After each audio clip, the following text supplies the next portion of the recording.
All rise. This Commission of Inquiry is now open.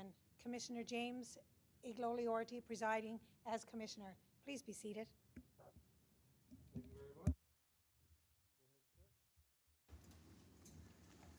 Good morning, Mr. Commissioner. This morning, we may have a bit of a shorter morning, but there will be a council meeting after that. So we're going to start by hearing from Lieutenant Colonel James Marshall, who, as you may recall, when we were in Makovic, in some of my questions, there was information that he didn't have at his fingertips, but he undertook to attempt to come up with that, and he now has. So perhaps we can hear from him, and there may be questions arising from that. Then we will be hearing from our trauma consultant, Ms. Louise Bradley, and she will introduce herself and make certain observations and comments, and obviously will be subject to questioning from council. Thank you, Mr. Commissioner. So we have Lieutenant Colonel Marshall with some statistics that were requested by Inquiry Council. We can have those turned into an exhibit. I've just learned this morning we have it now in a neat and tidy table, although we have not provided that to the Madam Clerk yet. But we certainly can do that for the purposes of the record. But for the time being, I think we'll just have Lieutenant Colonel Marshall speak to those statistics, if that's okay. Sure, and as soon as you have the physical document ready or an email document, you can forward it to Madam Clerk or to myself, as whatever works best. I'm just wondering if there's sorry, because I understand it's in emails. Can we send around the email so at least we can look at it while he talks? Is that possible? Sure. Yeah, I'm just. We don't have the email this second. We're just working through a technical issue. Right. But Can we put it up there somehow? I think we'll need a moment to get the exhibit together. Okay. If you want to wait, we can. We could. Take 5 minutes, Mr. Commissioner. My apologies. Are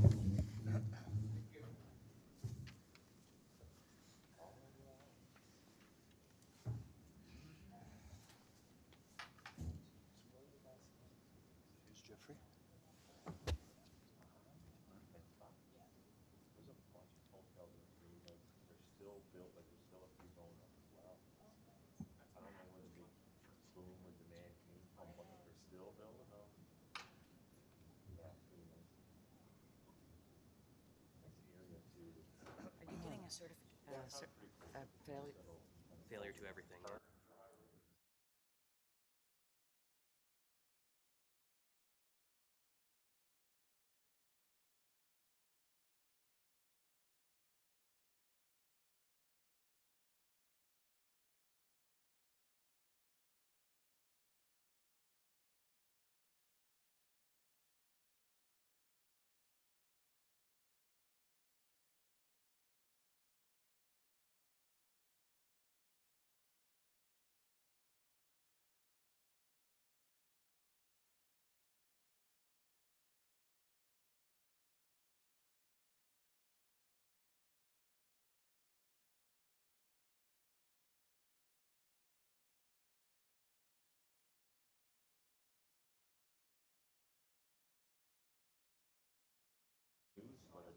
Sheet. And I noticed only 10 people actually have. I noticed because I'd forgotten to sign, and then I signed. So obviously a number of other people here haven't signed either. So if people haven't, I would ask that they do so. Thank you.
Rise.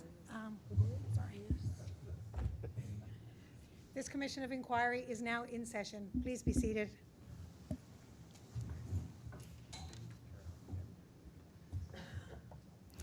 Thank you, Mr. Marshall. Firstly, I see something on the screen. Is that now ready to be entered as an exhibit? Is that the case, Mr. Freeman? Mr. Budden, we've been having some technical difficulties, and apologies for the false start there this morning. We can get a better copy. This is just a photo of the document, but it will be this document, but it just won't be a photograph. We'll be able to get you an actual a PDF or something like that in a couple hours. Okay, so we won't formally enter this as a document now, but perhaps, pardon? Okay, what Madam Clerk is telling us that we can enter this as a document. She'll simply substitute the clearer version once we have it. Thank you. So P192, thank you. Perhaps Lieutenant Colonel, you could walk us through this unless your counsel has some comments by way of introduction. No, thank you. You go ahead, Lieutenant Colonel. Good morning, Mr. Commissioner. Good morning, everyone. On previous roundtables, I was asked some questions of some statistics, precisely within the Eastern Canada and Newfoundland Labrador, how much the Canadian Forces responds to search and rescue, in particular to humanitarian type events. First, I want to explain how we get these statistics. It's something that's done in my office, but on return of every mission, the crew is responsible for filling out a SAR mission report. In that report, there's a lot of parameters, some drop downs, and how they input into the report is then sent to us, and we extract the information. So these statistics are still prone to human error based on the crew members' knowledge and experience. We've done a lot of work over the years of educating the crew members to make sure that they're accurate as possible, but it's not 100% accurate. It'd be impossible to get that level of accuracy. However, we do use these statistics for submissions and official documentation. So we have enough confidence in these statistics that the margin of error is small enough that we use them for official documentation. It's going to be a little tiresome what I'm about to ask of you, but for the benefit of those who are perhaps having a little bit of trouble reading that up on the screen, would you mind walking us through those numbers, Lieutenant Colonel? Absolutely. So on the first line of the first table, what I've done is I took a look at a 5-year period of time between 2015 and 2019. We chose that period. It's a common period that we use right now because it's pre-COVID. And we did notice that there's some anomalies with COVID and SARS statistics, especially initially. People were not going out as frequently. So we had some less SAR cases. But if we look at this 5-year period, it's the normal period of time that we feel that these statistics in these 5-year period is more indicative of historical and possibly in the future. The first line is for Canada. So in 5 years, we responded to a total of 3,423 SAR cases, of which 1,456 are maritime cases, 706 are aeronautical, 917 are humanitarian, and then 344 are unknown. Again, that 344 would be input error, so that's a part of our fault system there. From there, I broke it down, and we just looked at the Halifax Search and Rescue region. And if you recall that the Halifax Search and Rescue region contains all of the Maritimes, Newfoundland, Labrador, half of Quebec, and about half of Baffin Island, and of course all of our region in the Atlantic Ocean. In the Halifax SRR, we responded to 700 maritime cases, 116 aeronautical, 495 maritime, and 70 unknown, for a total of 1,381. The next line, I looked at, the next two lines I'll describe, Our stats generator, we don't break it down by province because that's not something that we really need to know. So again, when I talk about what the crew's input, one of the drop downs is not the province that they attended to. It would be what region they attended to. So the Halifax region, it's very easy for our stats analyzer to extract those statistics. But when we look at 103 and 444 Squadron, primarily 103 in general for 99% of the time does not respond to cases outside of Newfoundland and Labrador, with the exception of the maritime cases. So by looking just at the statistics for 103 Squadron, I'm fairly confident that these statistics would represent Newfoundland and Labrador, with the very few rare cases where they would respond in Eastern Quebec.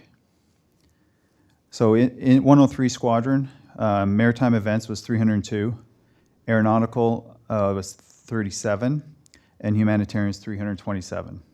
Unknown being 17 for a total of 683 cases over a 5-year period in 103 Squadron. I've also included 444 Squadron.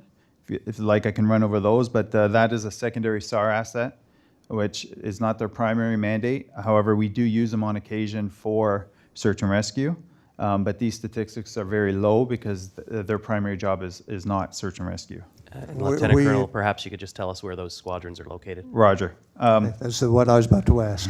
103 Squadron's located in Gander. It's a Cormorant Squadron. 444 Squadron's located in Goose Bay, and it's a Griffin Squadron, both helicopters. The next table that I have here is I just looked at humanitarian responses within that 917 that you see at the top, and that's broken down by different region. So that in the Halifax SRR, like I already described, that's 495 cases. Trenton had 277 humanitarian responses, and Victoria, 145. Finally, I wanted to break down what those humanitarian cases, how they were broken down, because I think it's important. So in 103 Squadron, like I described, this is just going to be what we consider Newfoundland and Labrador responses. So what we have here is in 103 Squadron, there was a total of 327 cases. 84 was support to GSAR. 72 was for rescue medevacs. 144 was hospital transfers, and 27 for other, for a total of 327. That's in 103 Squadron. Now, to describe what a rescue medevac is, there's a lot of different ways that we could categorize rescue medevacs, but to give one example, say there was a car accident and they needed a medevac and they called us for it. It's not a GSAR, but it is somewhere where we were tasked to help the province out. And hospital transfers would be a patient is in one hospital in Newfoundland where they're not able to adequately support that patient anymore, so they have to be moved to St. John's or another large hospital within the province. So a couple statistics that I found interesting.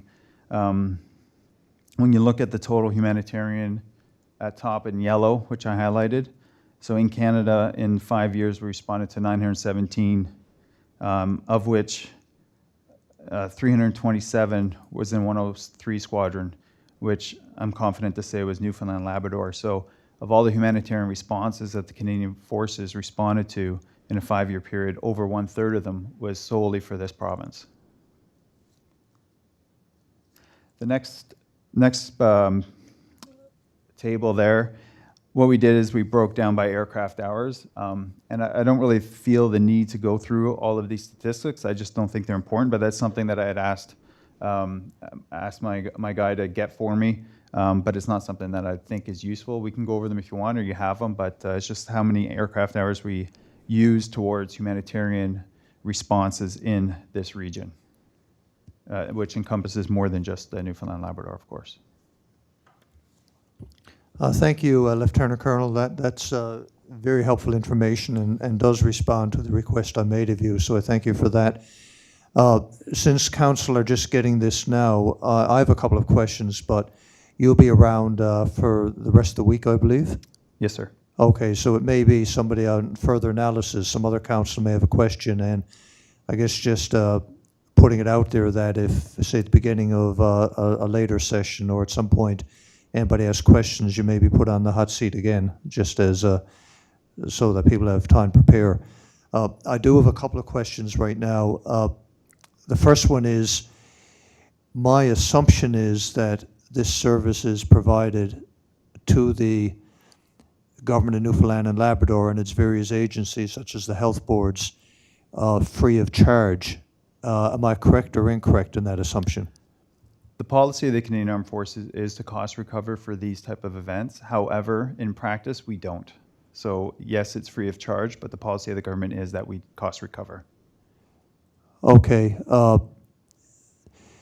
So just the interaction between the policy and the fact that they're free of charge. Are you able to elaborate on that? Is my question unclear? It's not unclear. I just don't know if I'm qualified to answer why we don't charge, other than the fact that these are humanitarian events, and we don't feel that it's necessary to charge other agencies within Canada to respond to humanitarian events. Okay, so how it happens, I assume, if a person becomes very ill in, say, Bonavista and is brought in the local hospital, and the doctors determine they really need to be brought to the Health Sciences Centre here in St. John's, and we probably all know people who've been in such a circumstance.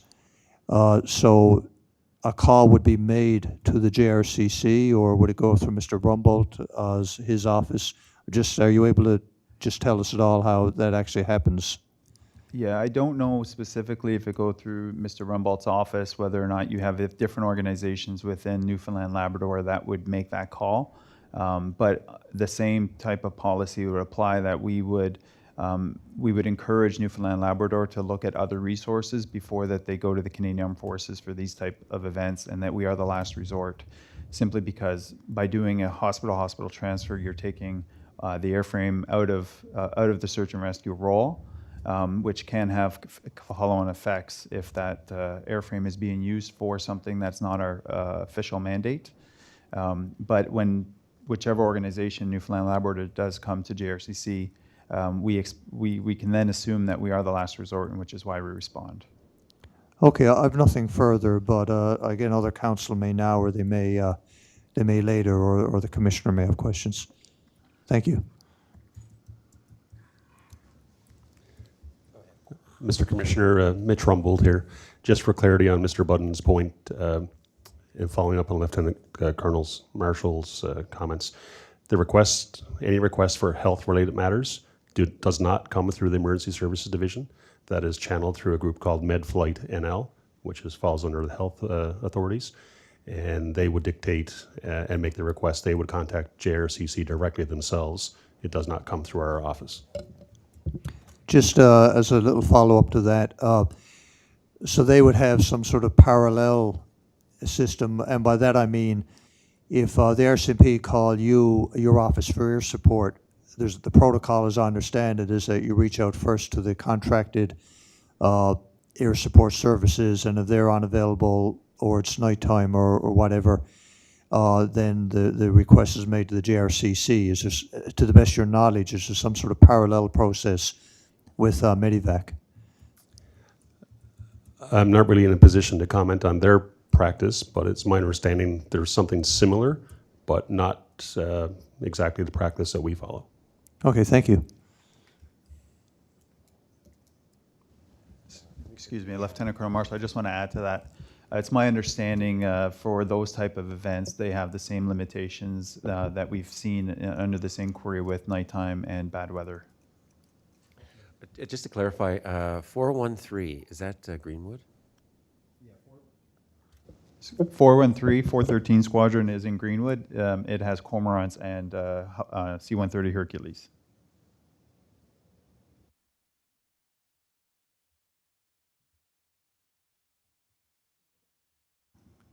I don't know if the other council, Mr. Williams or Mr. O'Keefe, have any questions.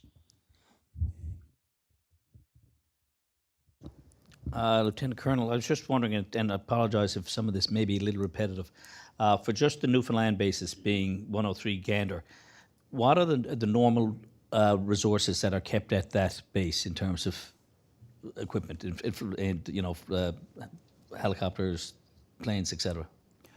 103 Squadron in Gander is just a helicopter squadron of cormorants. Okay. And the amount of cormorants there varies depending on maintenance schedule and serviceability, but I would say a good medium number for how many cormorants are in Gander at a given time would be 3. Okay. And what would be for Squadron 444 in Happy Valley? 444 is the Griffin Squadron in Goose Bay, and they would have 2 Griffins there. Okay. And again, I apologize if this is repetitive, but I'm sorry, you said that's Mr. Williams, I just wanted maybe to clarify so that there's the primary and secondary SAR, just to make sure that, Correct. that you're clear with Gander and Yeah, 103 is a primary search and rescue squadron. 444 in Goose is a secondary search and rescue squadron. and that's exactly where I was. My next question was going to be. I was going to confirm was secondary. So in terms of medical assistance, so when you're doing hospital, is there one? Just would Gander respond primarily? In that role, I know in search and rescue, it's typically primary and secondary, I trust. But in terms of the hospital or rescue, medical rescue missions, is there one picked over the other, or is it availability? How does it operate in the medical sense? The Cormorant helicopter is a much better airplane for any type of medevacs, simply because of the equipment on board with stretchers and whatnot. The Griffin is not a primary SAR airplane, and it doesn't have the same capability or size. Cormorant is much larger, it has a larger range, and of course it's got lots of equipment on board that you wouldn't see on the Griffin. Okay, that's all the questions. Thank you. Mr. O'Keefe? I don't, excuse me, I don't have any questions, thank you. Do you have anything, Mr. Commissioner? Okay. Thank you again for this information, and on further reflection, there may be possibly more questions, but for now, perhaps we move on to Ms. Bradley's evidence.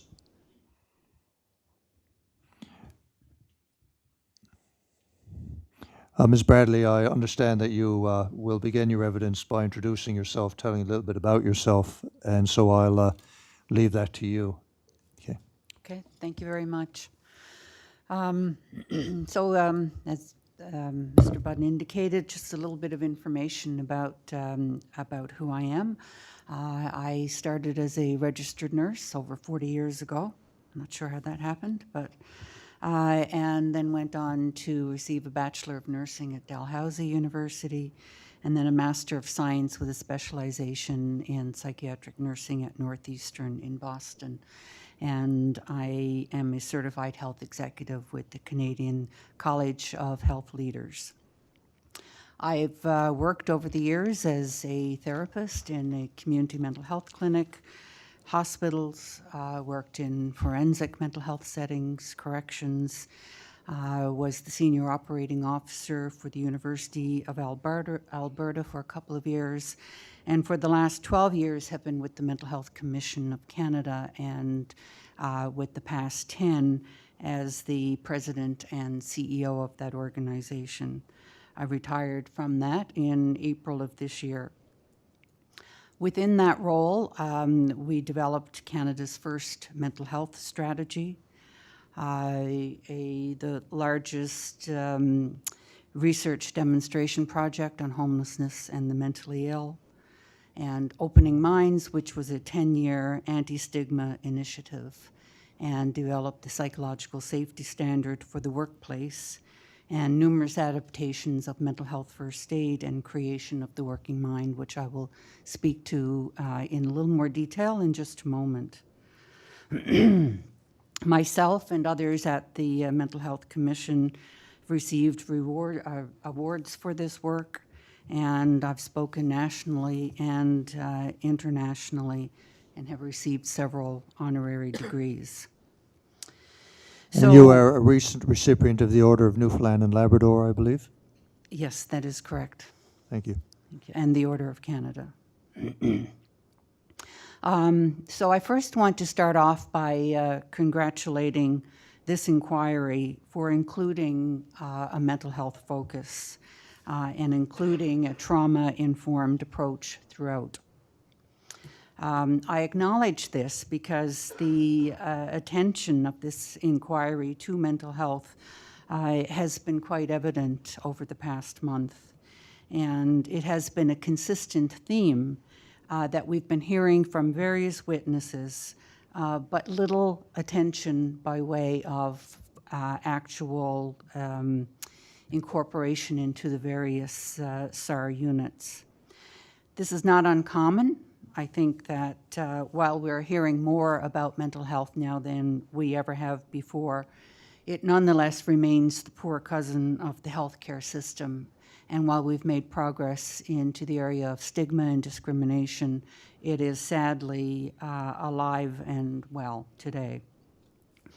I'd also like to acknowledge the Winters family in particular. It was such an honor and a privilege to work with you in Makkovik. And I just want to acknowledge that I've never seen such resilience and grace throughout such a difficult situation. So thank you very much for that, and I just wanted to acknowledge that. So I'm going to be talking about 3 different areas today. One is training, the other one is stigmatizing language, and the last one is interdepartmental relations. I've had the privilege of sitting in on, with the exception of Monday, all of the roundtables involved in this inquiry. And I see several areas in terms of training that need to be addressed. The first one is a need for searchers to pay attention to their own mental health. I've listened to stories of the lengths that searchers go through and the hardships that they endure physically and mentally. And so therefore, it's an extremely important component.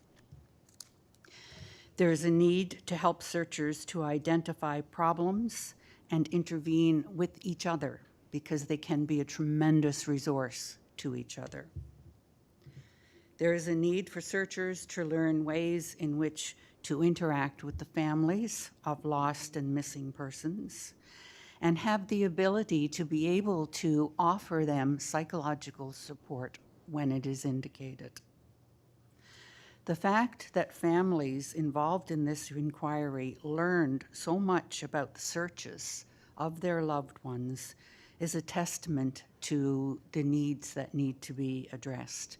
And this was particularly evident, I saw, in the Sweet Apple family. I think that during such harrowing searches, it's understandable that the focus is on finding the missing or lost person.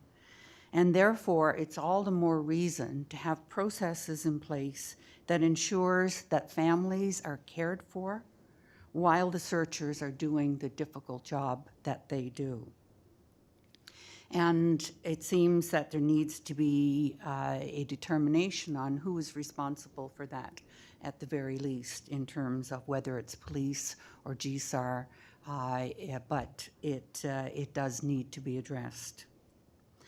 And lastly, there is a need to help searchers have training that allows them to understand and interact with those with mental illnesses.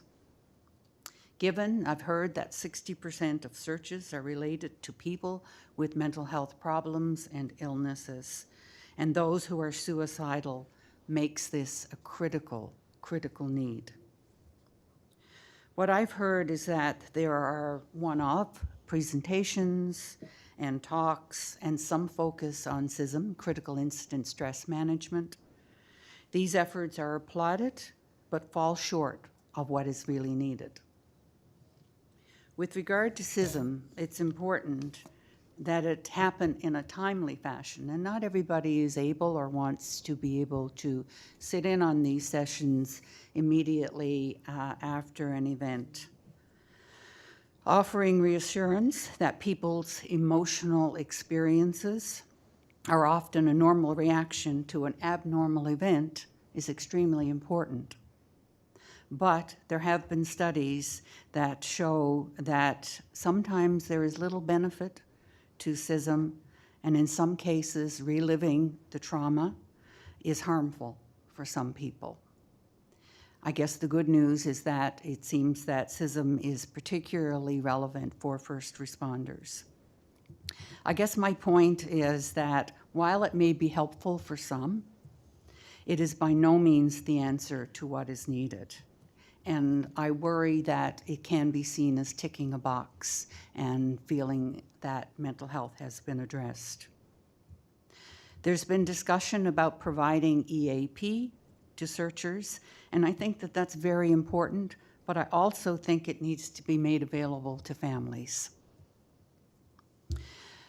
We talked about a little bit about peer support, and again, that is something else that can be provided to searchers so that they are able to identify problems in each other and know when and how to intervene.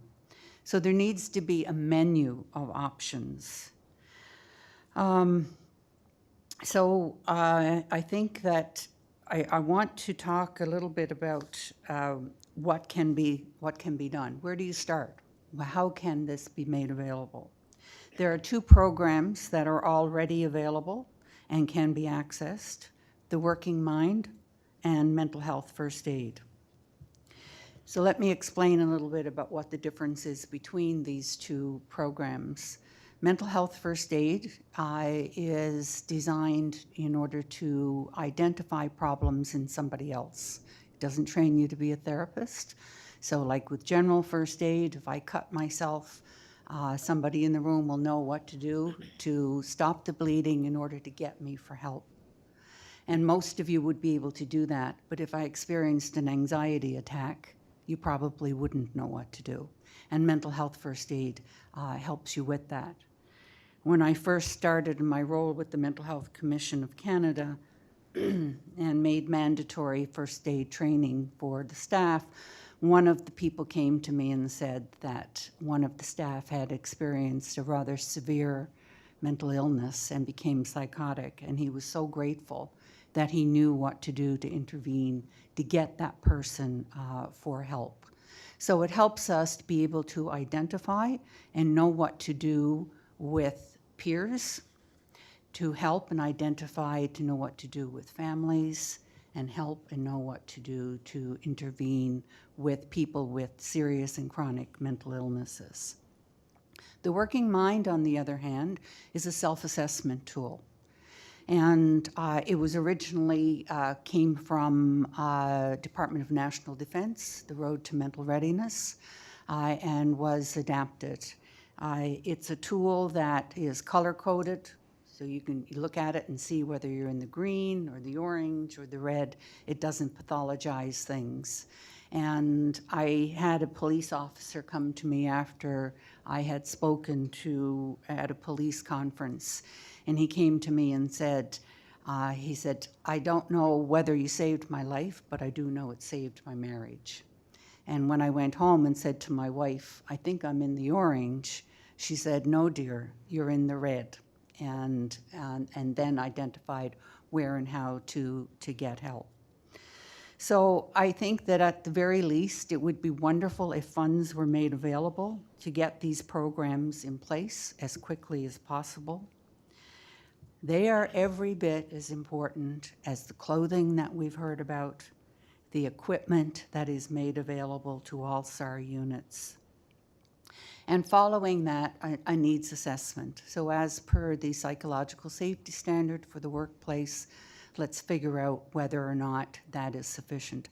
I did get some information from the Commission on costs, and while there is a cost, I think that given the substantial need for this, that there should be funds made available.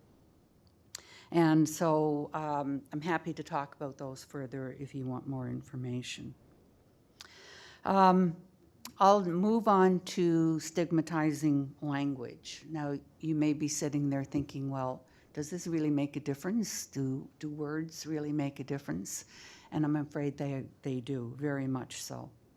Some of the consequences of stigma and discrimination are, for example, we've had parents who have told us that they would not take their child for help, even to their family doctor, because of the way they feel that they will be perceived, and they wouldn't want people to know about it.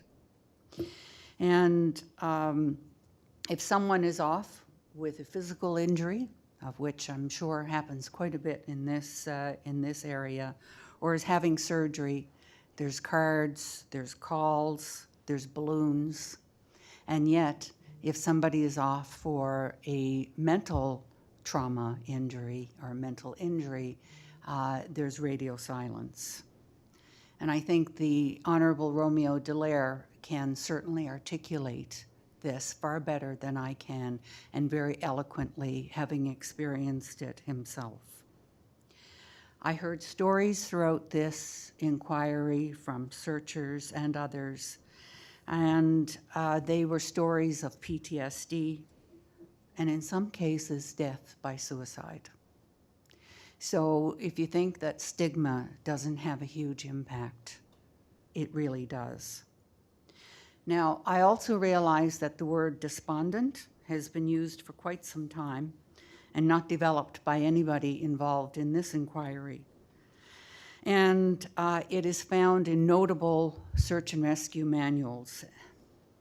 I respectfully submit that this is a highly stigmatizing and derogatory term that Newfoundland has a unique opportunity to address. I think that we need to consult with people who have been referred to as such, but in the interim, if a missing person is experiencing a mental health problem or illness, then it seems to me that it's important to that person and the searchers to identify that. In the same way as it was important to identify that Mr. Sweetapple had diabetes. If someone has expressed suicidal ideation, then that's a pretty important piece of information to have. And if someone has a psychotic disorder, then it is a person with a psychotic disorder or psychosis. A despondent or a psychotic diminishes that person to nothing more than a label. My last point I want to make is with regard to interdepartmental relations. We've heard throughout this inquiry, and quite poignantly yesterday from the Winters family, that communications between the various parties is quite disjointed. In the case of John Doe, countless hours of searching and immense frustration on the part of searchers was experienced. I realize it's not the purview of this inquiry to explore policy and processes of a government department or a health authority. In at least one of the cases we've reviewed, it had a huge impact to GSAR, to say nothing of what it had to do with the family and the individual. I therefore strongly suggest that formal discussions between the involved health departments and either this inquiry or GSAR needs to be held. A root cause analysis could serve to help the individuals in care and possibly prevent other such events from taking place again. The hundreds of hours taken up in that particular search likely could have been prevented, and also prevented physical and psychological trauma to those involved. Now, I'm worried that I'm coming across as overly critical of the mental health system in Newfoundland, so I therefore want to note that there are real examples of excellence here. A few of those are Bridge the Gap, Stepped Care 2.0, and Roots of Hope. Those are really clear examples of really good programs. But as we have seen throughout this entire inquiry, there's always room for improvement.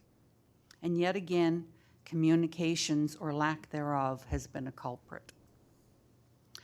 I don't know the situation or the exact policies around how someone is placed a term that I loathe.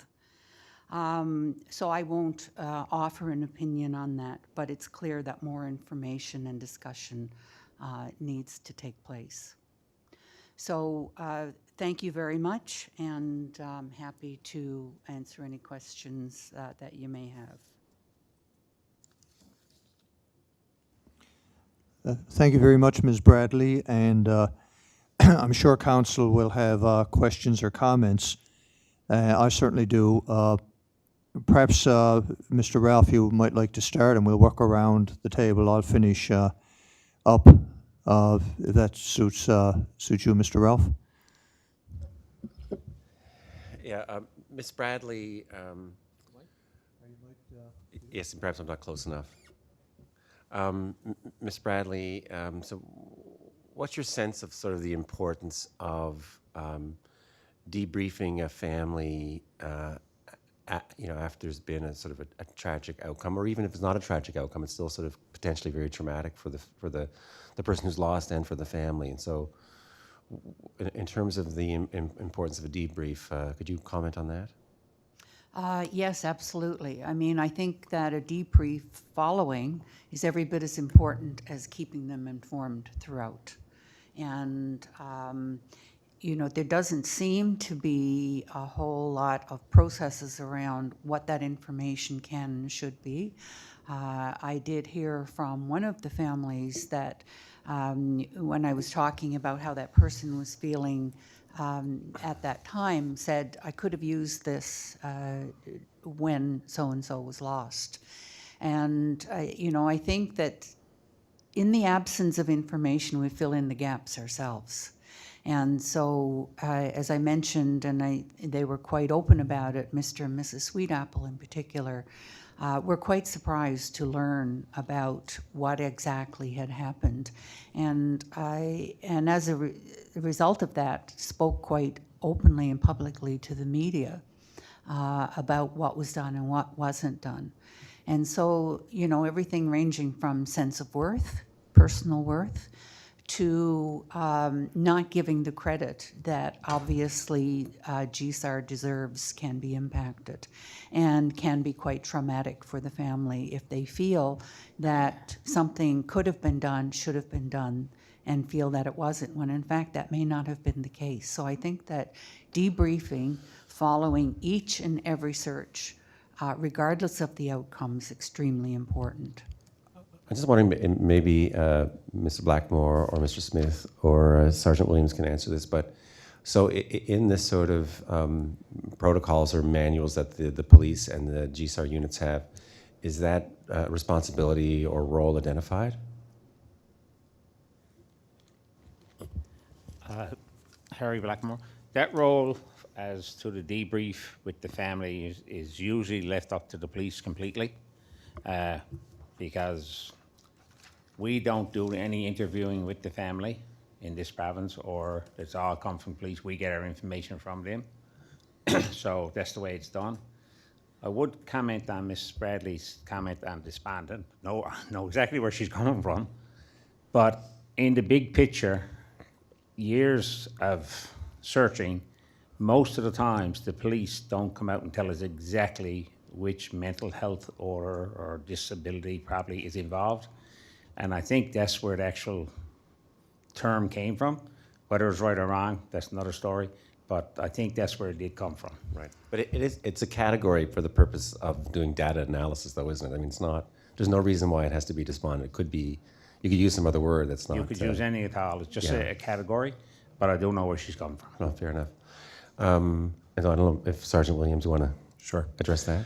Yes, so certainly Sergeant Williams here can speak to the term despondent and how it's used. I assume it's used by the organization obtaining the stats or what have you. I can speak to our policies in relation to debriefs with ground search and rescue teams. That's an operational debrief to determine, it's conducted to determine what could be done better, areas of improvement. The term debrief with the family is not specifically used. There is a police officer assigned to share information and provide that information.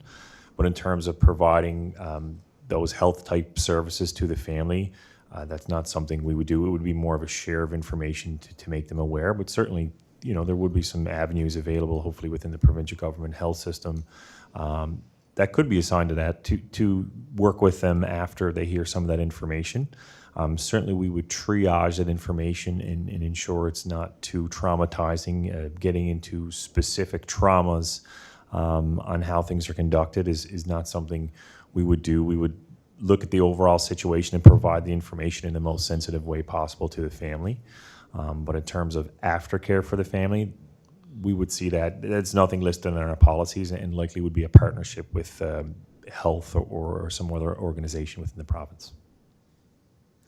I guess as a matter of practice, Sergeant Williams, do you know if, generally speaking, the police or the RCMP, I guess in particular, meet with families and discuss how the search went and what was involved?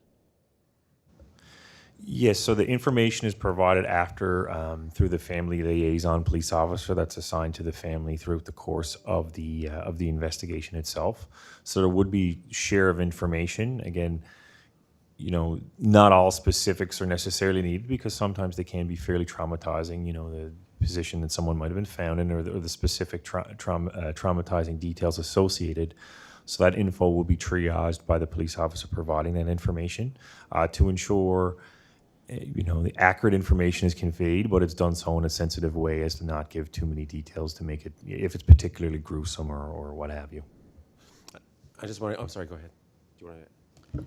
Yeah, I'm just coming in. I'm no ground search and rescue expert by any stretch, but from the information that I received from the families involved in the inquiry, that didn't happen. So. Okay, thank you. If I may just jump in here, just to add a bit of information.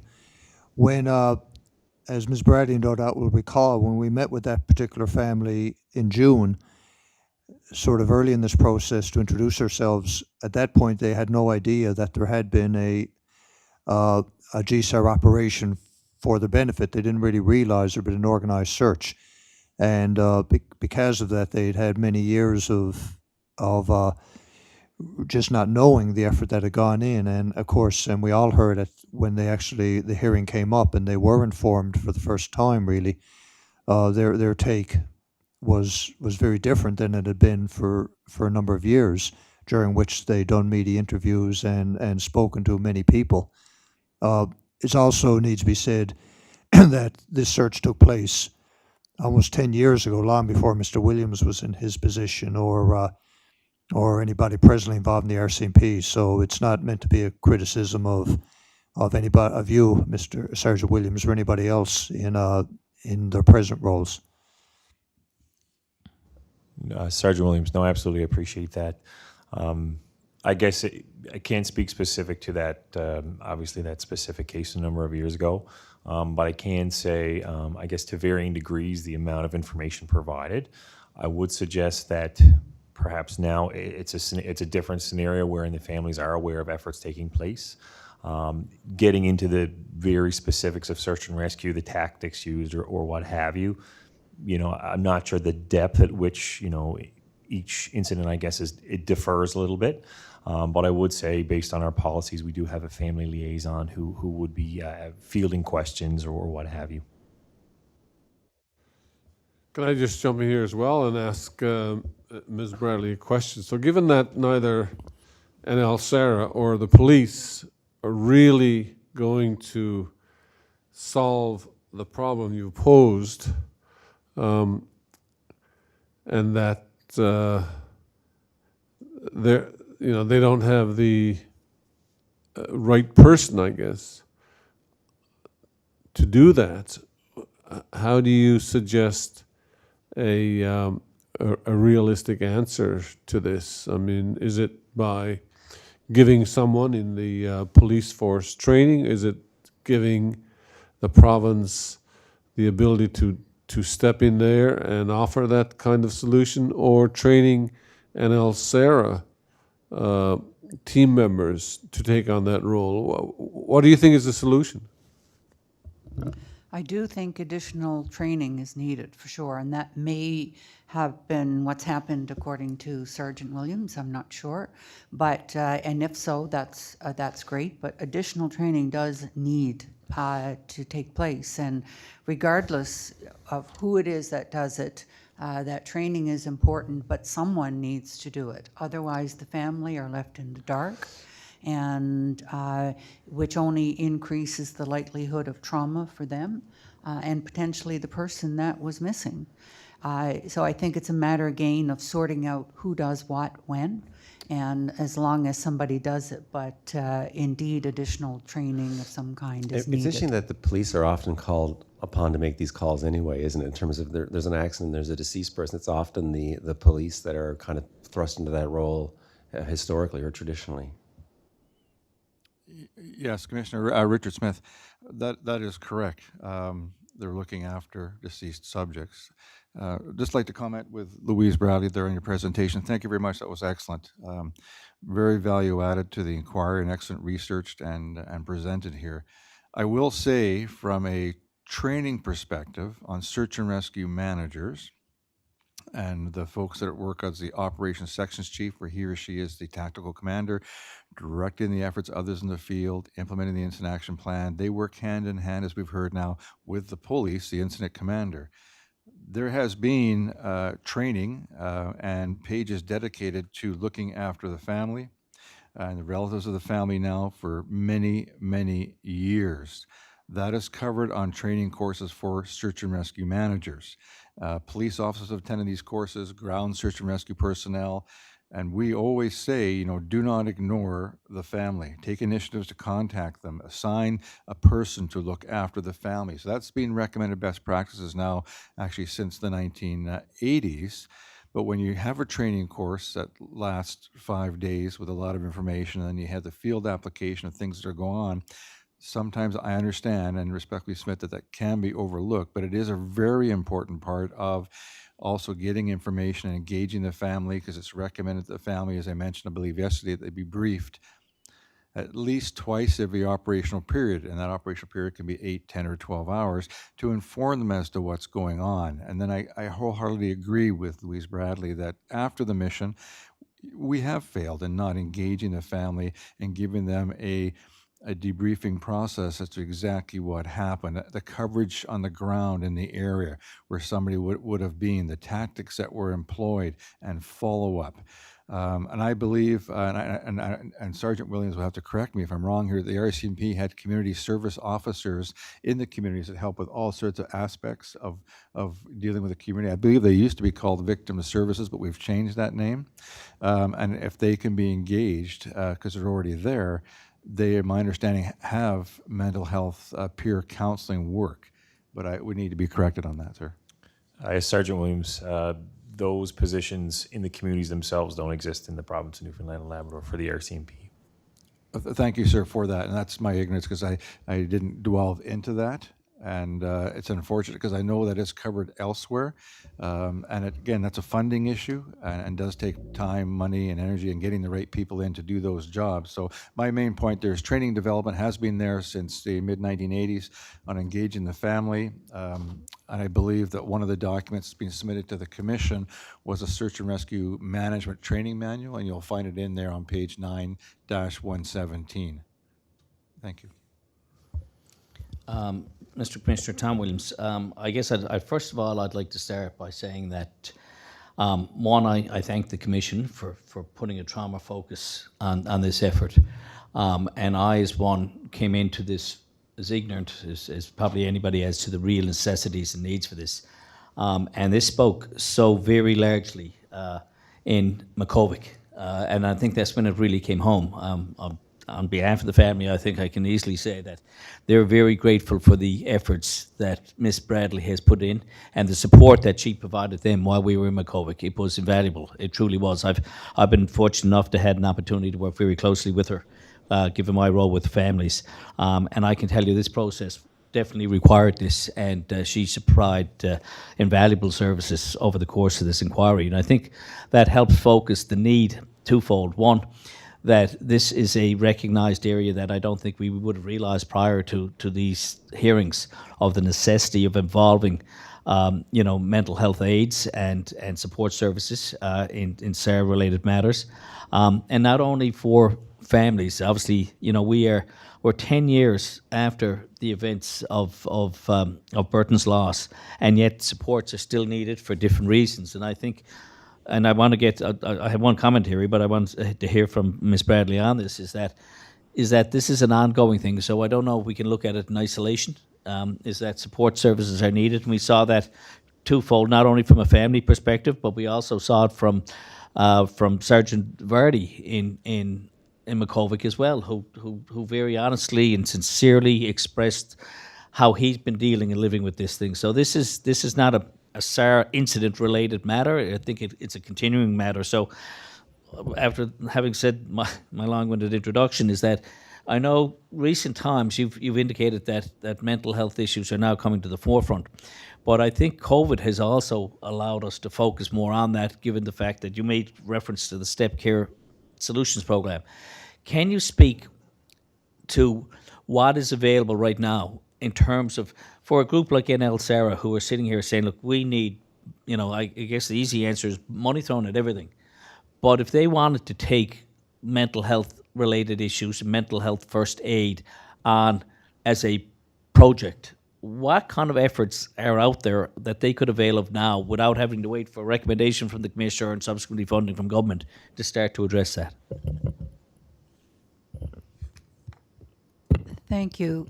Yeah, I mean, I think there are two separate issues here in a way. And one is that there are resources that can be accessed. And as you mentioned with COVID, actually the federal government even developed an e-mental health program called Wellness Together. And that can be accessed by anybody in Canada. E-mental health solutions, as we're finding with a lot of medical solutions even, can now be done remotely. And Bridge the Gap here in Newfoundland is certainly something that can be accessed immediately and confidentially and with anonymity. But I think that getting people to take that step, some help is needed.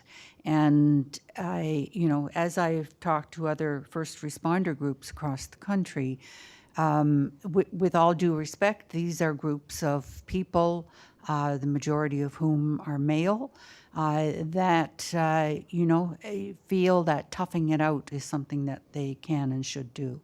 And so reaching out for help doesn't come automatically. So I think that the training that is provided directly to them by people who are involved in the field, to have somebody from outside come in and provide the working mind training is not going to be as effective as if it is one of their own ground and search rescuers who's able to relate to these situations. One of the things that we have learned with reducing stigma is that, having somebody talk to you who has firsthand experience is far more effective than somebody who does not. And so I think that, to get somebody to access these services is going to be important, and therefore the attention that it needs to be given to anybody who's involved in search and rescue.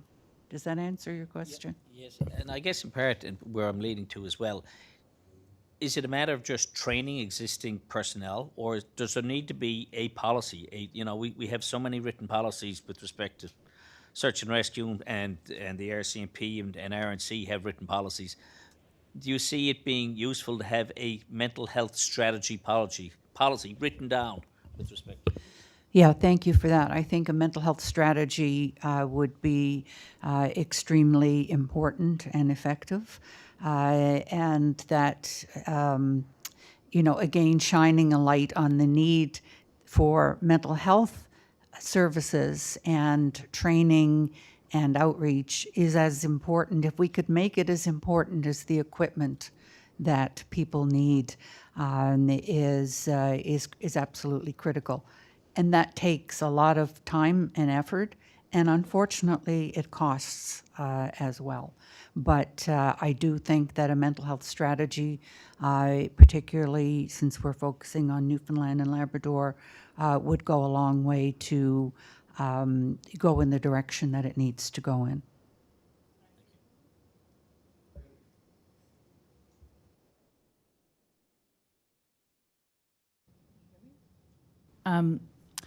It's Natalie Jock.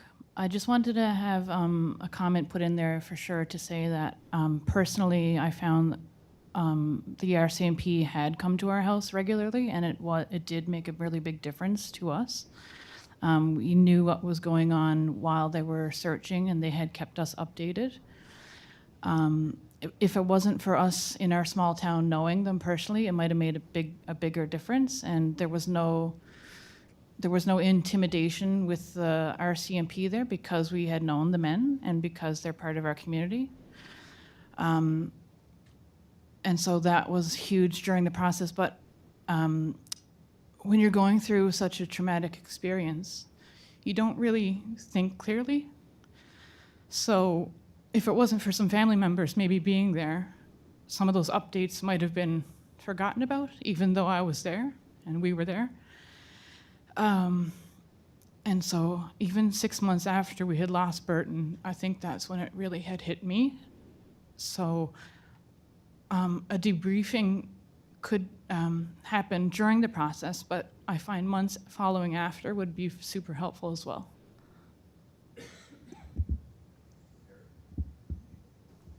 Yeah,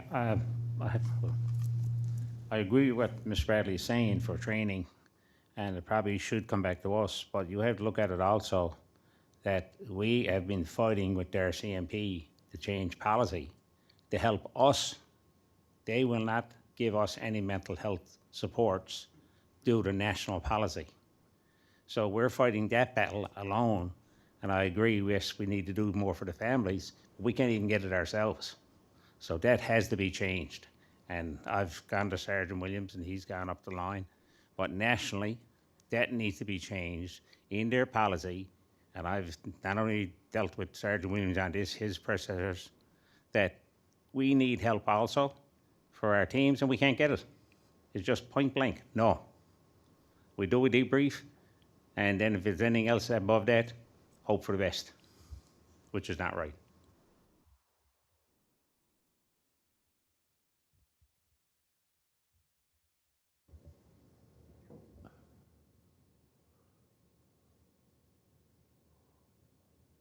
I think it was already on. They turned it on over there.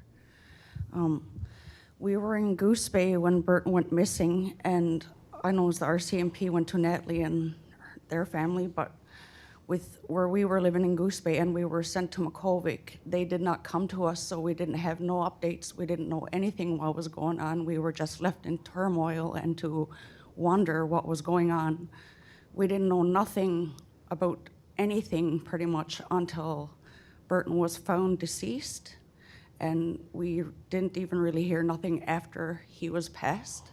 So even today, like, I'm still trying to comprehend what happened, and I'm angry at everybody because we were left in the dark and we were neglected. It was like everybody just turned their backs on us and just didn't want nothing to do, and even my own employer, because I work with Serco side of D&D, and I was threatened with my job if I said anything about my son or that Burton was my son, that I would have lost my job.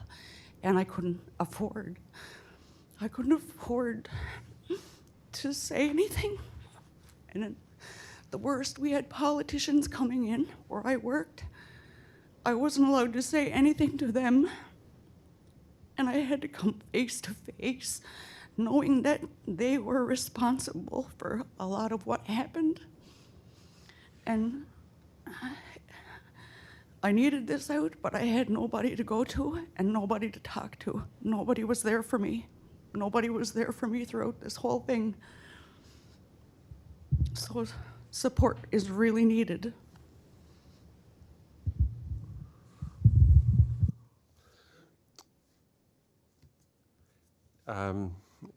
this maybe can be directed to Ms. Bradley and Mr. Blackmore. I guess in terms of, I mean, I understand that the RNC will often call out the mobile crisis unit. And are you familiar with the operation of that, Ms. Bradley? Perhaps not here, but anywhere else in the country.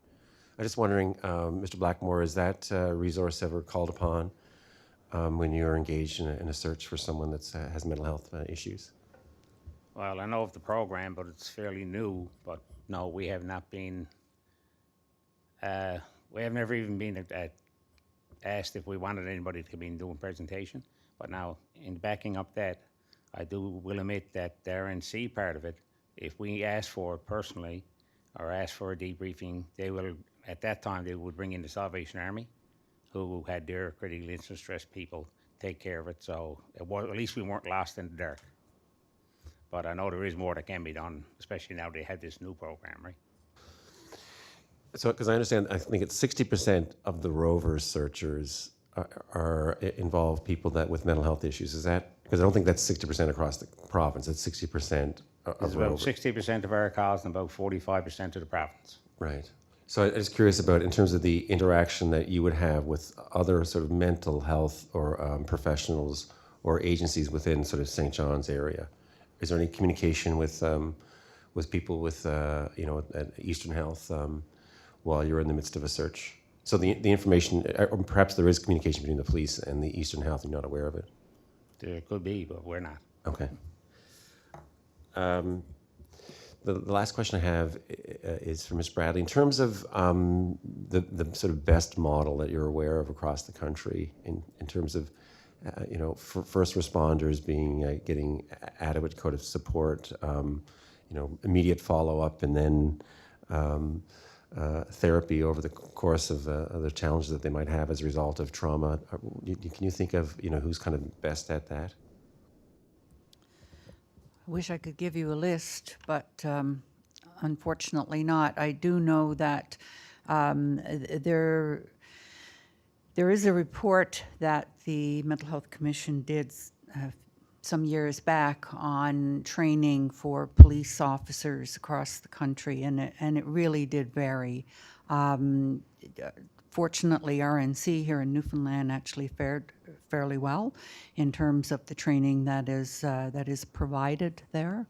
But I'm not aware. That isn't to say there isn't one, but I'm not aware of any particular one that you might take a look at. It has been a struggle, although first responders, the Working Mind First Responders has been modified specifically. And so there are firefighters, police forces across the country who have trained a large percentage of their responders in those programs. But there isn't one that really jumps out at me. And perhaps just briefly, you can describe how that Working Mind works. So is that sort of a seminar type situation where someone comes in and explains how to use the self-assessment? Yeah, it's a train the trainer concept, and it's a half day as opposed to mental health first aid, which is 2 days, although there is some work being done now that allows you to take part of it online. But the Working Mind, so that if somebody is taking the Train the Trainer course, which I think is approximately $3,000 for that person, then that person can train all of the other people within GSAR or wherever they happen to be working, and then can make sure that they get regular updates as well. Right. Thank you. So, yes, go ahead, Edna.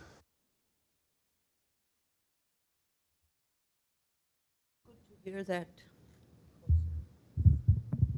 It's good to hear that and to become aware that services are lacking elsewhere as well, because it really lacks in our communities on the coast, more so than here.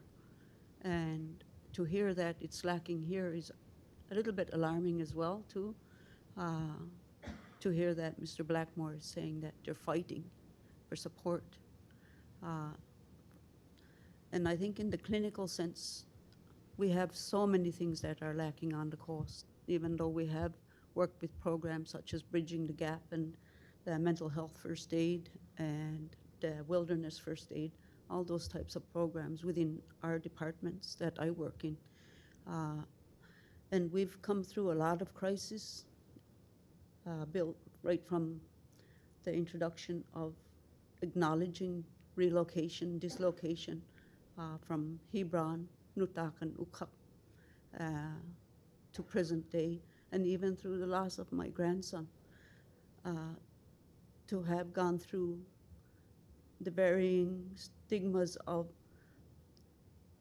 mental health, not just because we don't necessarily suffer from mental health. We all have something within mental health that is going on within us. But looking at the aspect of the despondency, not just from the word itself, but from all of those that are a part of this whole process, and not just including in here, but the clinical pieces, everything else. We have a long way to go. We have a lot of work to do, because mental health is such a key part of your everyday life, and we have to really acknowledge that to make this program work, not just with SAR, but with clinic, with everything else. It goes hand in hand, and I applaud everyone for the work that they had done. But this is a learning curve, and I think that you have to, including us as a family, really speak out and work on this, because it takes a whole community to raise a child, and we're everyone's child. You could be lost tomorrow, you could have an accident after, you could suddenly collapse or die after.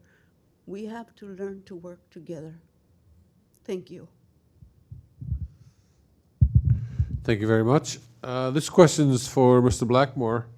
So the recommendations from this inquiry are directed, of course, to the provincial government, but what value do you see in the recommendations being passed on by myself or Mr. Budden to your National Assembly? Does that help drive some of the policies going forward if we speak directly to your group that looks at the national stage? It would be helpful to drive it up the line on the federal side or the national side for sure. For ourselves within the province, hopefully it will come through the Department of Justice. But if we drive it through the national organisation, the volunteer sector can put it out, the recommendation that everybody is there. I would like to see some of the recommendations go to the GSAR Council of Canada, which is represented by the Department of Justice. They have a seat on it in this province. For them to put it on their agenda to drive it up the line also, because that group does have avenues into the Public Safety of Canada through SORM, which is the senior officials for search and rescue, well, emergency management, period. So I think any place that this can go would be great. I will say also too, I kind of slammed RCMP because their policy needs to change, but at least in this province, Donna Mercer, Reverend Donna Mercer, who's the RCMP chaplain also, she's also the chaplain for search and rescue in the province, but we don't have any funding to be able to send her anywhere. That's the problem. So anything she does for us, she tries to do, she constantly reaches out to the search and rescue teams. Like during COVID, we've heard from her for probably 4 different times. She sent out a letter. But I think for us, the training aspect of it, I might have upped my numbers a bit, but anyway. We would take any opportunity that we can get to take this on, we would. And working with the police and Reverend Mercer, I'm sure we can come up with something, because I know both police forces in this province do know the turmoil we're in and help us to the best of their ability. yes, there's just a lot of stuff lacking, but they do help us to their best of their ability. They have policies to follow. We understand that, but we just don't agree with them. That's all. Freeman's been looking to ask a question, make a comment Yes, as well. thank you, and thank you, Ms. Bradley, for your presentation. Really appreciate it. Just want to try to, mental health touches on every aspect of our lives, I think you would agree. Our home lives, our work lives, everything. And of course, we're here at the Ground Search and Rescue Inquiry, and so I'm just trying to maybe talk a little bit about what we're looking at here, if we can maybe focus it a little bit more. So we have the mental health of the families who are liaised with during the event by the police. Is that something that would be part of your mental health picture here? Yeah, I think I understand your question, which is fairly broad, I believe. Yeah. Yeah, and so you have and if you want to just expand on it, but I can imagine there's the mental health of the families, there's the mental health of the searchers, there's the mental health of the police officers, and the responsibilities and who's best placed to provide a mental health support to a family in this scenario. Is it a police officer or a social worker or what have you? I don't know if you can expand on that and maybe the different categories of people who are involved in this sort of a file, as we would call it. Yeah. I mean, to your earlier point, you're absolutely right. There's none of us that have not been impacted by a mental health problem or illness.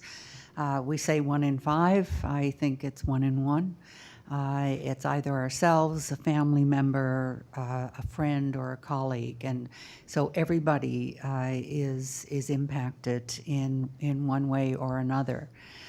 With regard to who would be of most help in terms of within the various groups, I do think there is some benefit to having someone who has the additional training who is within that particular group. So if it's a police officer or if it's a search and rescuer, that providing the additional training to one of those groups, in my opinion, is probably more effective.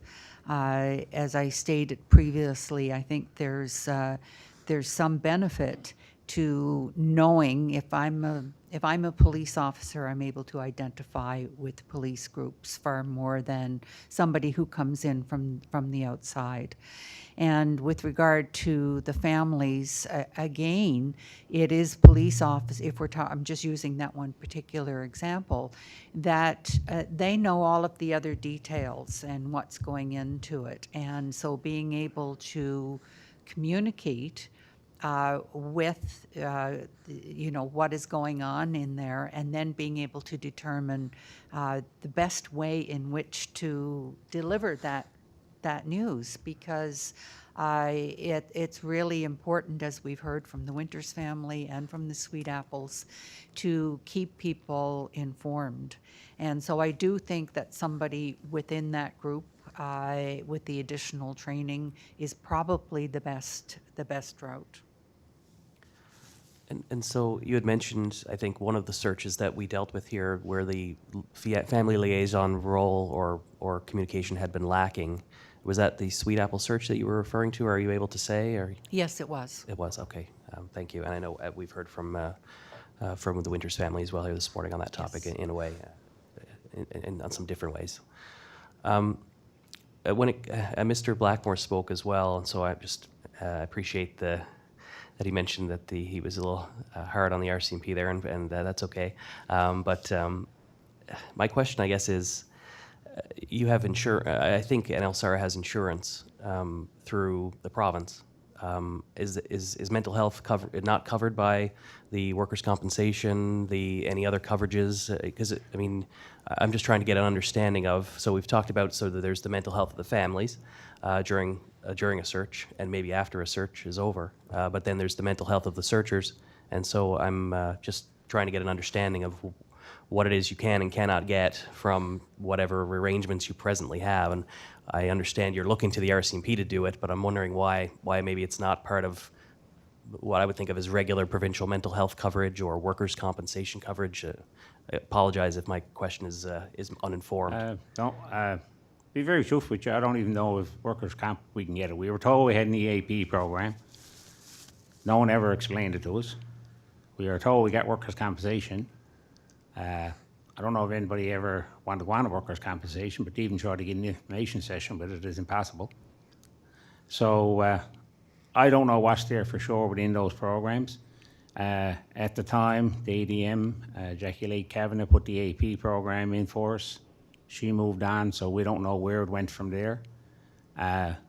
We know we're supposed to be covered, but every time we've ever asked for anything, I don't even, right now, I wouldn't even know who I would have to go to give a Form 4 or 5, whatever the workers' compensation. Luckily, I've never been on it, to within the Department of Justice or the police even, to fill out the form as the, because apparently as search and rescue, we're the employer because of our volunteers, then we have to drive it up the line to somebody in justice. And but I wouldn't be able to answer the questions you want because I really honestly don't know. No, and I can't either, right? And so I'm wondering if, in terms of a recommendation, or if more information needs to be gathered on that front, either from the province or from the police or from NLSARA. It just seems like a bit of a lack of clarity there, and maybe a follow-up or a recommendation that there be a sit-down or be a meeting between the stakeholders about what exactly the mental health supports that are available are, who can call EAP and when, who can go on workers' comp and when, perhaps. I don't know. Again, I'm not an expert, but I'm just trying to think this through so that your members can get what they need when they go through something like one of these searches that can be very traumatic. No, we're willing to sit down with any of them. It's just that I guess someone has to take it on to make it happen. And I suppose that'll fall on me as one of the volunteers, since I lead this group. But there's only so many hours in the day as a volunteer that we got. And due to the number of people that are paid within this system, I think they should be coming to us a lot more. That's fair, and I totally understand. Yeah, they'll definitely want you to be at that meeting, but it'll be the 24th hour of that day that you'll be working probably, but I appreciate what you're saying. Yeah, and hopefully that's will happen. The new ADM that we are dealing with right now, she has now wants to have a meeting at least once a month, once this inquiry is over. So those issues can be brought up, and we're very thankful for that. That's the Justice ADM, is it? Yes. Okay, provincially. Yes. Okay, thank you. And so I just sort of talked a little bit about the family's mental health and then a little bit about the searcher's mental health. And so then I want to just talk a little bit about the police's mental health. And I know a couple of our members, Sergeant Vardy in particular, were very open about their struggles with mental health after this search and rescue operation that for Burton. This is probably perhaps an obvious thing, but do you think it's important that people like Sergeant Vardy say publicly that they are dealing with things? I mean, that's pretty important. I was quite proud of him, and I know Mr. Williams mentioned it as well, but from the idea of stigma that you talked about is one of the pillars of your presentation. It's important that if Kimball Vardy's, from my perspective, a pretty tough guy, if you know what I mean, and so it's good for someone like him to be open about things like that, I would think. Yes, absolutely. I think it's absolutely critical. We've seen it in other areas where, and we encourage people in workplaces to talk about their own experiences, and it's not easy to do. And so supports need to be provided there. Even as the CEO of the Mental Health Commission of Canada, it was years before I talked about my own experience.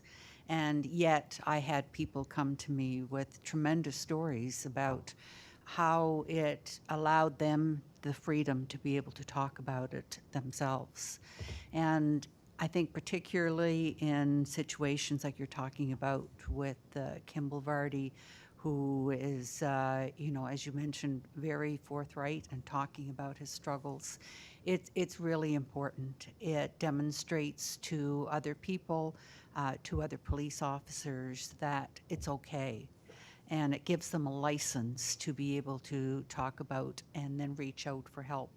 And so I take my hat off to him and to others who do that, because it's extremely important when you're looking at reducing stigma and discrimination, and therefore getting people to go for the help that they need.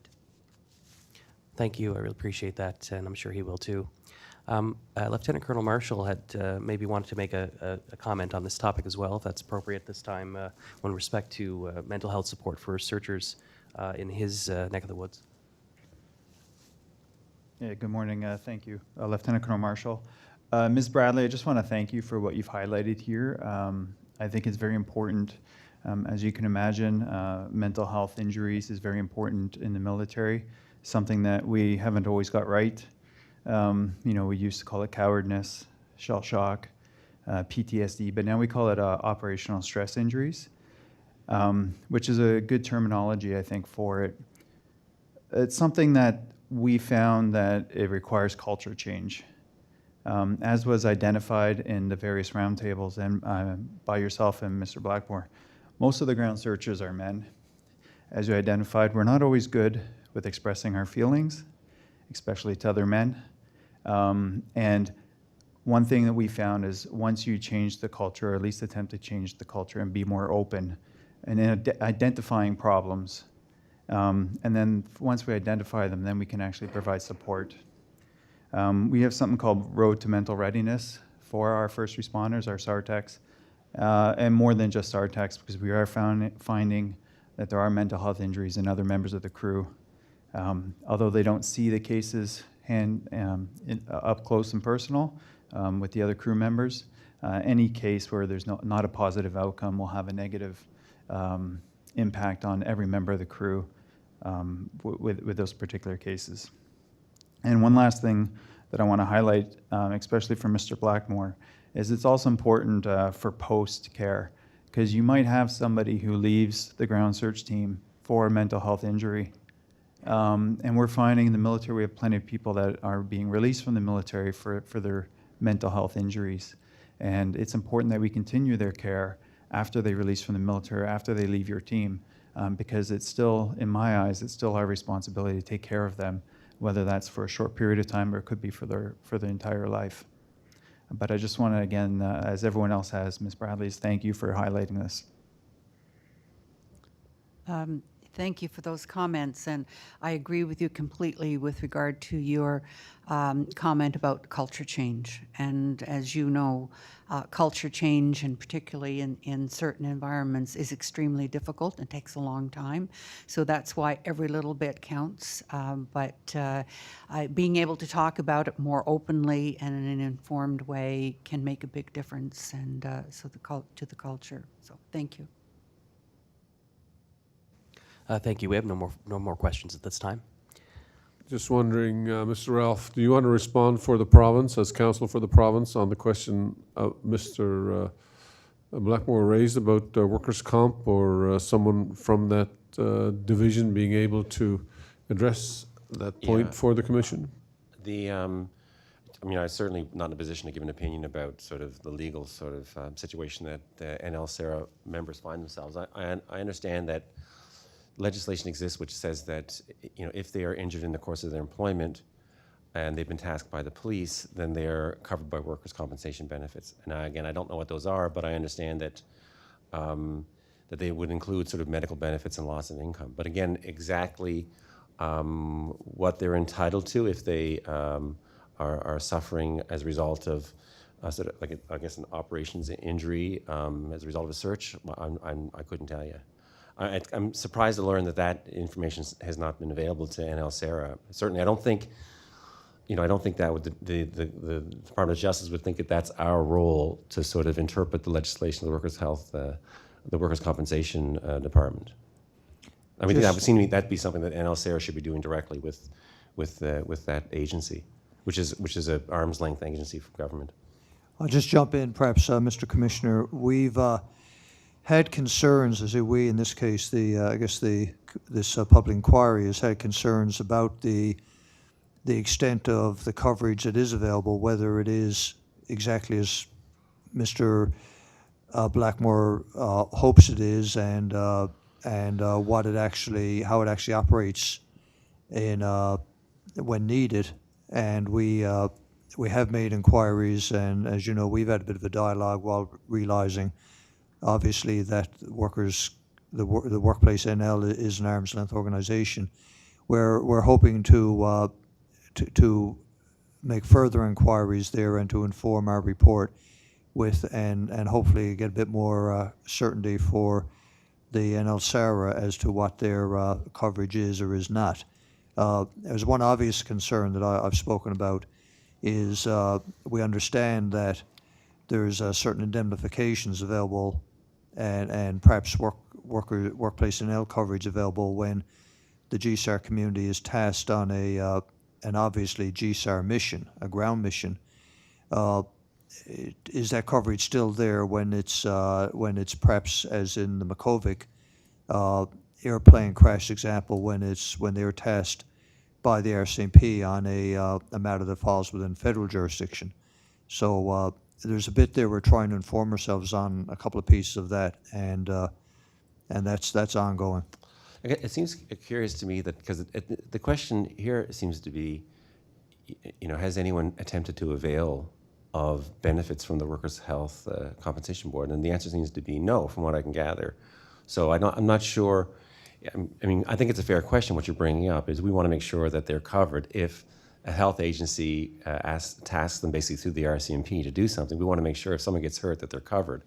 But I think if you go back a bit, we're not even sure if what benefits are available, because it sounds like no one's actually availing of those benefits. I put that down to just straight luck. That's all it is. We have never got beaten up or hurt too much. But otherwise, I don't want to be the one on the end when it does happen. Right, but I mean, there clearly have been examples where you've thought that there were members of your organizations that needed some sort of help or therapy for mental health issues that they were suffering. We do have lots of those. And I'm just wondering if you've ever gone to the workers' compensation. I can't even remember what it's called now. It's not workers' compensation anymore. But have your members ever availed of services through workers' compensation? No, sir. We never went through workers' comp. We actually put it through a psychiatrist that we had helping us. And we handle it that way, because nobody wants to go to workers' comp, because right off the bat, if they are working, they're going to lose money anyway. Yeah, I'm not sure. Again, I think I'm not sure if you need to necessarily get compensation for lost earnings. It may be you can get avail of services, mental health services, without having to actually, being off work. And I don't know if you've checked that out. No, I would not know that.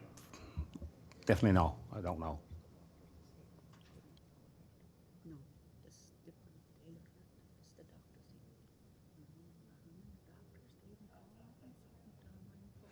We're going to carry on for a few minutes without the morning break, if everybody's okay with that. Mr. O'Keefe, have you any questions for Ms. Bradley? No, we do not have any questions at this time. Thank you.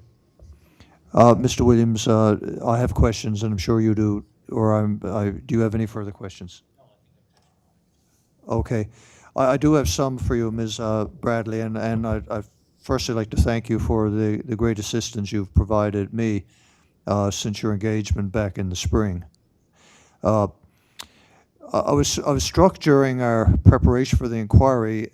Any feeling person can understand how a family might be distressed, as Winter's family is, and likewise anybody can understand how a searcher who was involved in a search that didn't have a fortunate outcome might be distressed. But I've had the opportunity to talk to a number of families where the family member did survive, and I was struck there that the number of survivors who are nevertheless, even years later, tear up talking about what they experienced, didn't want to talk about the experience, seem obviously troubled.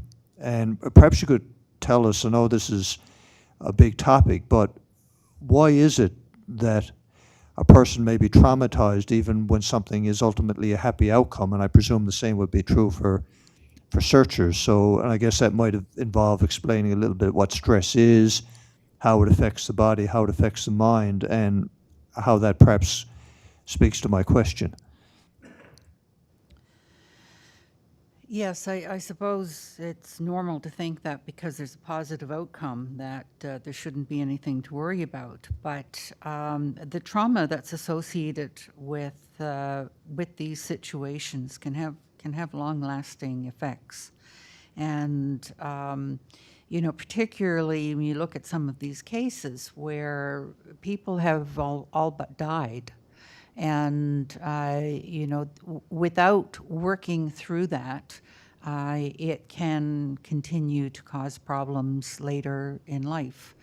And we know, for example, in situations of children that have had what we call ACEs, adverse childhood experiences, that with the right experiences and supports, that can be reversed. And so I think it, you know, all goes to say that even in situations where you think, well, there was a positive outcome, they were found and they're alive, without dealing with the trauma that could come out of that, it can continue to cause problems for people even years later, which really speaks to the need to have supports when and where it is needed and at the right time. So it's absolutely critical in order to avoid later problems. So I take it from that coming from your position of knowledge and experience, it doesn't surprise you that, say, and I'm not betraying confidences here at all, but Mrs. Sweetapple, even 7 years after this terrifying experience that did end positively, still becomes upset thinking and talking about the fact her husband was missing for a number of days back in 2013. That doesn't surprise you at all, I take it? It doesn't surprise me in the least. I mean, this was a woman who for 7 days straight began to increasingly believe that her husband had died. And for good reason to believe that. And I recall in speaking to her the day that you mentioned earlier at their home, you know, as you said, she started to tear up talking about it and said, you know, I could have used somebody like you at the time. And I think had that been provided to her, it may have made it easier for her. Now, don't get me wrong, she's a very strong woman, and I don't mean to single her out. But I do think that, you know, when I asked her if supports had been offered and they weren't, I was a little bit surprised. So it isn't surprising to see that it would still be quite an emotional thing for her. So the fact that you were essentially living in terror and your worst fears just in your face for a week, and then it resolves positively and life goes more or less back to normal. You don't just shed that. You don't just, it's not like a bad dream you wake up from. No, I'm afraid we're much more complex than that, and it's not a matter of just pulling up your socks, which for a very long time within mental health, that's what people believed. They said, "Oh, what's your problem? Like your husband lived, so you know, get on with it." And we have learned time and time again through other similar experiences that it is not as simple as that, and left unaddressed, it will continue to cause problems in various ways, and no one approach is for everybody. Everybody is impacted differently, and we all respond to it differently. And that's why an individualized approach is extremely important, but some kind of approach would be helpful. So it isn't surprising to me. We've used two terms here this morning that are familiar, I suspect, to a lot of us in the room, but aren't always understood by the public at large, and this is, after all, public inquiry. Can you tell us a little bit about CISM, critical illness stress management, and also about PTSD, post-traumatic stress disorder? Just speak for a moment or two, I guess, about what those conditions are, what causes them, how they are treated, and how they impact a person if left untreated. Yes, it's critical incident stress management is the acronym CISM, and I can speak to that a little bit. With regard to PTSD, I can speak to that a little as well, but recognizing that it isn't an area of expertise of mine. I recall several years ago working in a hospital where there was quite a traumatic event, and somebody actually died in the hospital in a rather violent way. And we called in CISM experts and thought that that was all that was needed, and it turned out that it was not.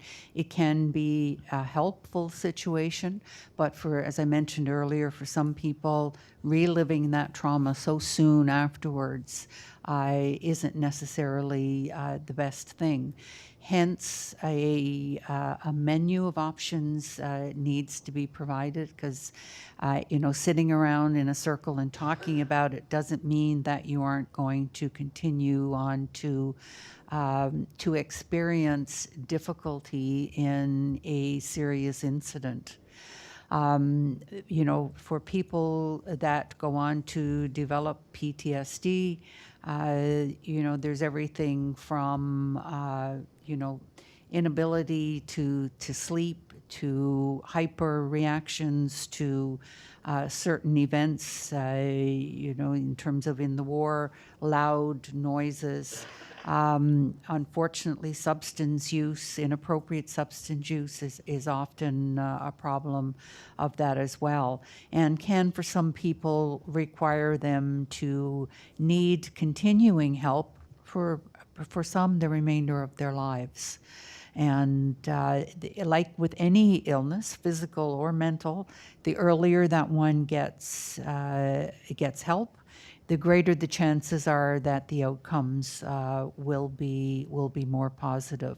But certainly from some of the stories and the incidents that I've heard about throughout this inquiry, what some of these searchers go through is just mind-boggling to me.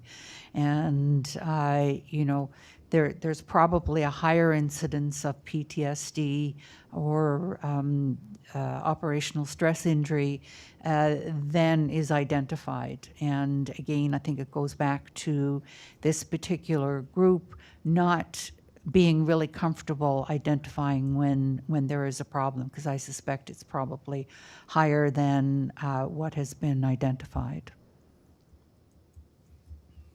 Which makes it all the more important, perhaps, that the care and the training and proactive care and training be available as needed for the search community. Yes, absolutely. And, it doesn't always require the care of a psychiatrist or a psychologist.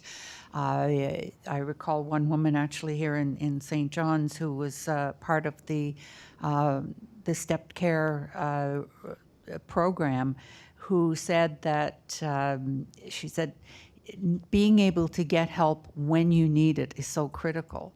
She said for her, when she needed help, being told that you have to wait 8, 10, sometimes 18 months, by the time that you get help, she said, I needed a backhoe, when in fact, if I'd gotten help on the first day that I asked for it, all I would have needed was a shovel.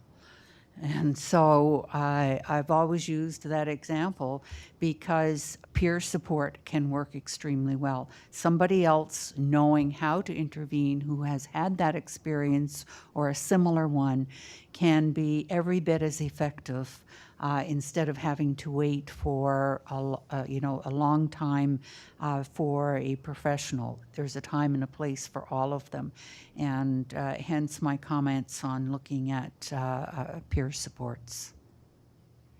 And that might be particularly beneficial. And as we've seen the organization in El Sara, there are many individuals within it who obviously are highly respected within the organization, within the community. So I would assume in that kind of environment, peer support, if handled properly, is readily at hand. Very much so, and it can be an immediate response. The timing is so important, and we've seen that in the Step to Care project here in Newfoundland and Labrador at Memorial, and the timing is really critical. And so, yes, I do think that that peer support in this environment would be extremely helpful. Another term, this is a bit of housekeeping, but we heard the term EAP used. I think most of us know what it is, but again, perhaps for the benefit of those who don't, could you tell us what an EAP is? It's usually referred to as employee and family assistance programs, and that's where as part of most workplaces, they can access supports and services anonymously. It's paid for by whatever governing body, and it can be accessed right away. And it was something that we've heard about that has not been made available to GSAR in Newfoundland and Labrador, but it would be one way of being able to access care and support. I also mentioned, making that available to families would also be very important.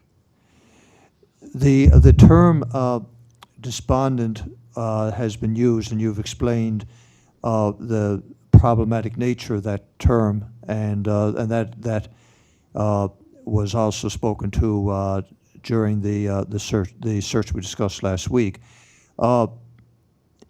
I'm wondering just to contextualize that a bit, there as part of the search and rescue process or technique we've heard is lost person behavior, and it's necessary for that technique that people be, I guess, categorized or described in recognizable ways, so that as the theory goes, that there are certain commonalities of behaviors of, say, 6-year-olds that are different from 12-year-olds, and there are commonalities of behavior of people with say, Alzheimer's that can really assist in finding them. And the theory would continue that there are commonalities of behavior of people who are at serious risk of ending their life through suicide or similar actions that make it helpful for the search and rescue world to categorize them. Is your problem with the label, with the concept of categorizing? If it's with the label, how might the Newfoundland take the lead in describing that category of individuals differently? Can you just tell us a little bit more about your thinking there? I think that, in my 12 years with the Mental Health Commission of Canada, we engaged stakeholders many times to find out how they should be referred to. It has changed oftentimes over the years. Now it's person with lived experience as an acceptable term. So I think it will require some stakeholder engagement to find out what an appropriate term is. But I know if it was me, I wouldn't want to be called a despondent. And, what does that mean? There's a big difference between somebody who has a psychotic disorder, somebody who's running away from potentially family violence situation, somebody who is suicidal, somebody who has bipolar disorder. It's like saying that one term lumps everybody together when there's such a varied difference. And so I think that there needs to be terminology that is more respectful and is more accurate. And I can't give you an exact term here today, but describing behavior that is problematic, that, you know, somebody has, you know, not gotten out of their bed for several weeks and is now running around in the woods and trying to be lost, is probably more helpful than calling them a despondent. I find the term stigmatizing, and having worked in the area of stigma for a long time, I'd be very surprised if people who have been lost and missing, who have had a mental health problem or illness, wouldn't find it equally as offensive.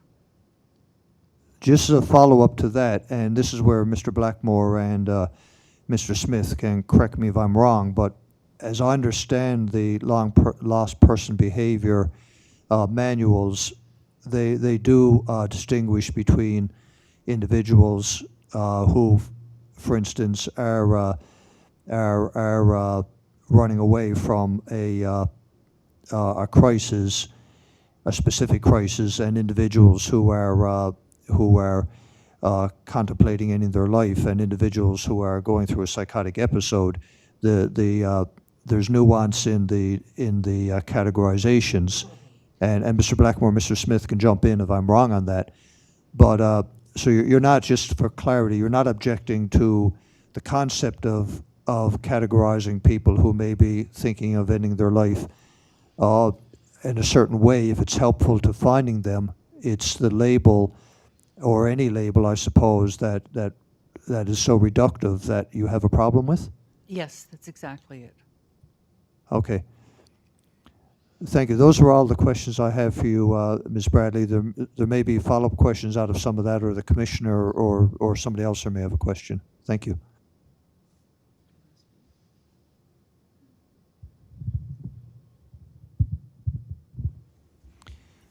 If there's, sorry, did I interrupt somebody then? Sorry. Before you move on, going back to the workman's comp, I guess, just wanted to bring something up in terms of support to not just the SAR, but any other volunteer groups that... I'm not sure you're mic'd, Edna. Okay. It's on. I think I'm just not close enough. In terms of any volunteers, whether it's SAR member or fire department member or whoever it might be, referencing back to the workman's comp. Recently we had a fireman who became deceased because of homicide in Nain.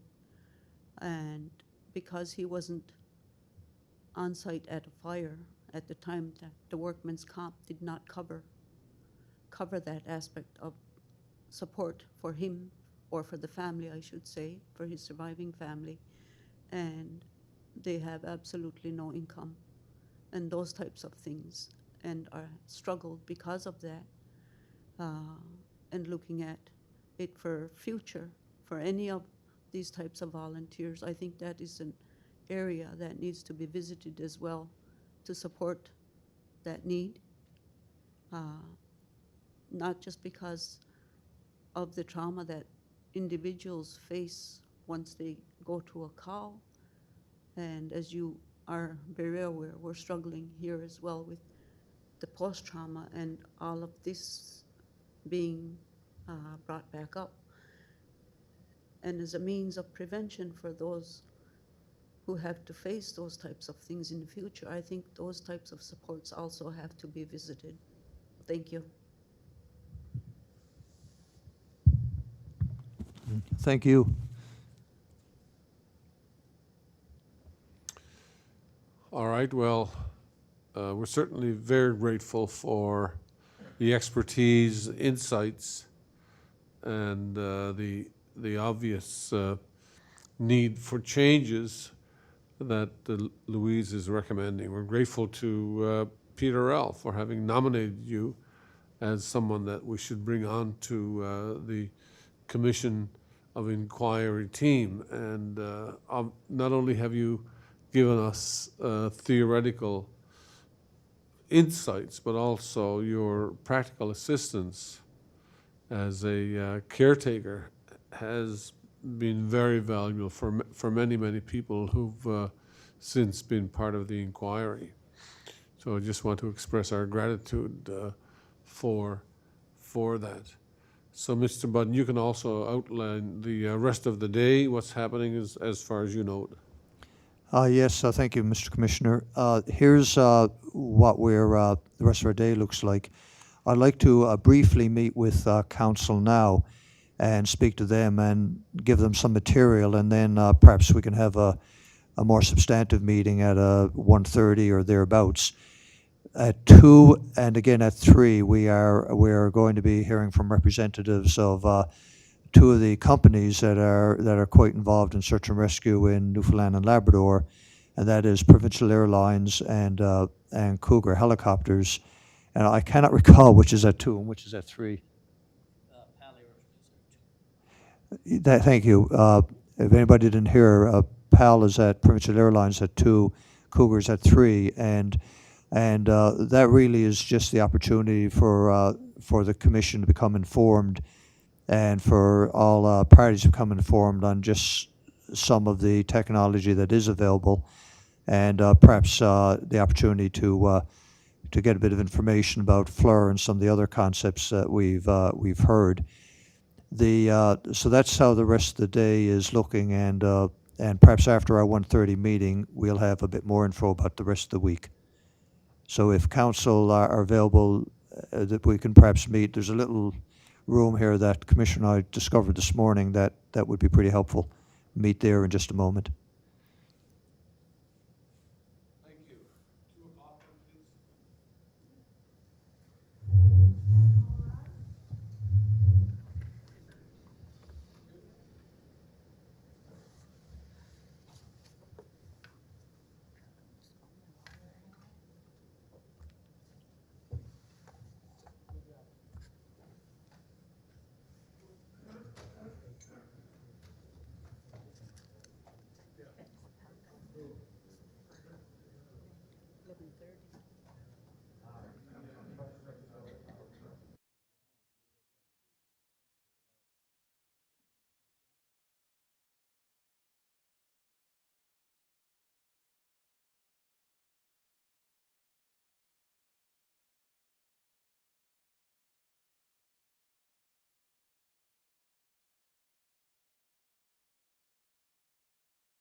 You ready, sir?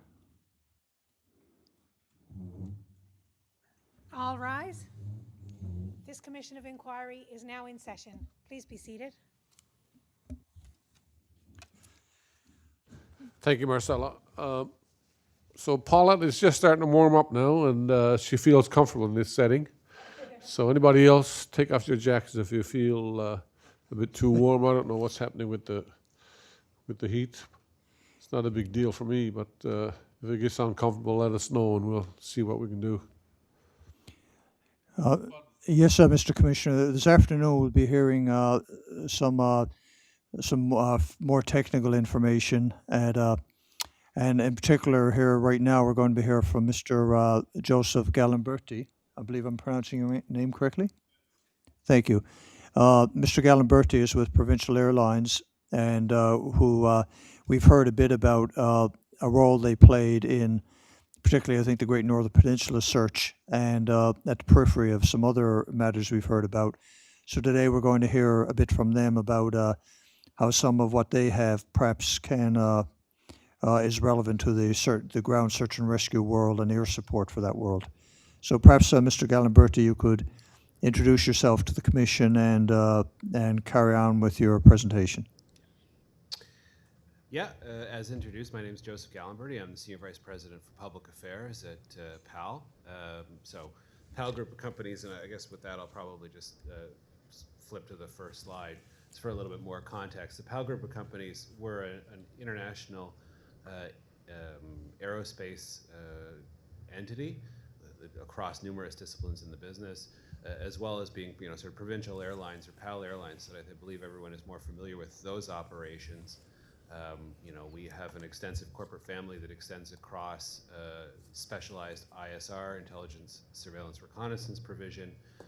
We have our own mission management system software that we fully integrate into our aircraft or other client aircraft, extensive integration and modification capabilities to custom build some of the surveillance aircraft that you both see here in Newfoundland on a regular basis through the Department of Fisheries and Oceans phase program, and also for a number of international clients who are on an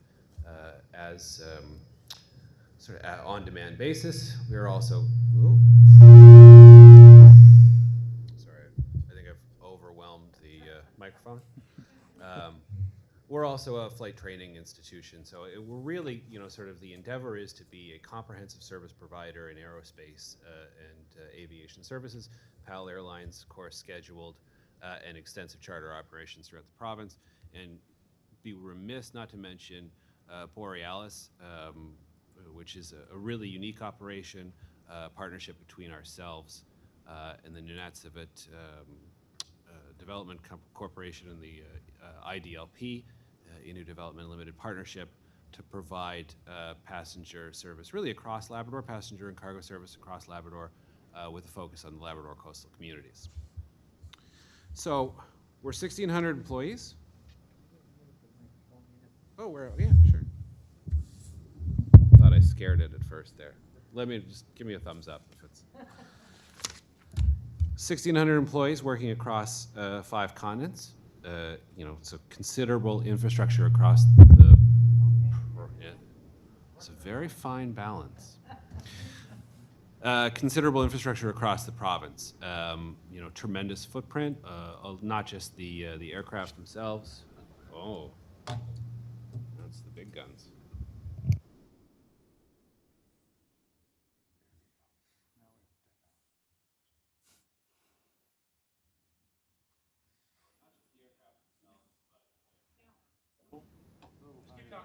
Okay. Oh, I'll turn it on. We'll try that. Perfect. All right. We have liftoff. So yeah, extensive hangarage operations, cargo operations across the province. So really a tremendous sort of facilities and manpower capability that we're able to bring to bear in any given instance. We've also, and this is again, sort of across our organization, really committed ourselves to being, vital partners in the communities we serve. Airlines and Air Borealis is an example, great pains to maintain the entirety of our operation, the entirety of our route network through the recent COVID pandemic. Certainly very aware that we're a vital air services provider in many of, if not all of the communities we serve. Tremendously sensitive to, being as open and willing a partner as we can be in all of the communities that we touch. So I'll just flip it here. I think it's important to, and I really want to take a moment to emphasize how significant and well-developed PAL Airlines has become. This is our route map reflecting a recent significant expansion that we've done. We've integrated Q400 capacity into our network. This is our scheduled service. This does not address some of the charter services that we offer to a number of destinations across Labrador. Specifically in service, for the most part, of resource extraction industries. I mentioned our tremendous operational and support footprint across the province and the asset base we can bring to bear, in instances where we may need to support SAR operations. This map, I think, gives you a sense of that. The amount of sort of metal that we have humming around the air is impressive on any given day, and I should note that any of these, and we have a track record in this respect, can be diverted on an as-needed basis or dispatched, without passengers on them to assist in search and rescue initiatives. So while I'll spend a significant amount of time talking about our more sort of specialized asset base, the capacity that we can bring to bear through PAL Airlines and Air Borealis is very substantial. This is like a lot of flight hours, a lot of miles flown, 24/7 dispatch, always someone on duty, and really an active advantage in terms of regionality, and that the quickest way to transition from a search operation to a rescue operation is to enhance your dispatch time and be on scene quickly. As you can see from the map, we're normally pretty close to the scene. So do you have charter services to the mine in Northern Labrador, the Valet mine? Yes. Okay. Yeah, extensive operations with Valet, sometimes up to 4 or 5 flights daily, Q400 capacity, all the way through the Twin Otter service. So a range of capacity being deployed in that respect. I should also mention, for a good part of the season, our Twin Otter fleet or parts of our Twin Otter fleet are on the pontoons. So, ability to operate where there isn't necessarily an airfield is something that we're certainly capable of doing. And it kind of almost goes without saying, I might as well address it here. I mean, clearly our pilots, our staff are, I would say, more familiar than anyone else in the business with the notion of aviation in and around Newfoundland and Labrador. It's a challenging climate. There are a variety of challenging operational circumstances. Certainly up on the coast of Labrador, you get into some interesting conditions on a really regular basis. These are things that our folks deal with, 24/7, 365. It is an operating environment that we're intimately familiar with, and I think an asset as we have discussions going forward about how PAL is prepared to help in any kind of a SAR scenario.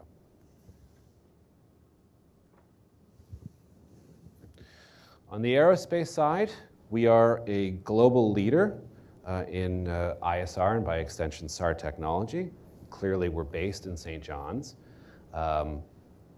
We have significant domestic and international experience. The 300,000 global flight hours are flight hours without incident on our respect. We have a long track record of participating with the JRCC in rescue operations from a federal perspective. We are, I would say, most closely associated with maritime surveillance, and you'll note a lot of the programs that we talk about here, DFO, Netherlands Coast Guard, those are maritime surveillance operations. It's not to say that, the assets or the technology on board can't be cross-purposed for overland search. They certainly can. We've also used some of the technology that we have installed on our aircraft for wildlife monitoring. We have certainly participated in overland searches in a variety of jurisdictions. It is not an operational environment that we're unfamiliar with, and I think a lot of the technology can certainly demonstrably be cross-purposed for this kind of an operation.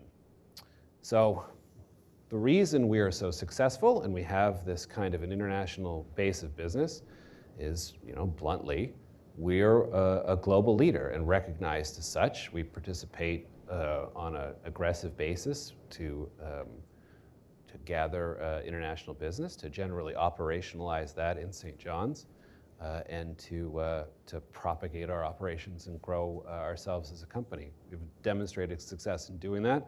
A lot of these programs are programs that we actually operate, where our pilots and crews are the ones actually on board the aircraft while they're in flight. Our sensor operators are extraordinarily highly trained and very, very experienced. The Force Multiplier program, which is, I'll speak a little bit more to that aircraft in a bit, but an ability to export our expertise on an on-demand basis has proven highly successful because we can demonstrate tremendous success and capability in the space. We're also, I should mention, the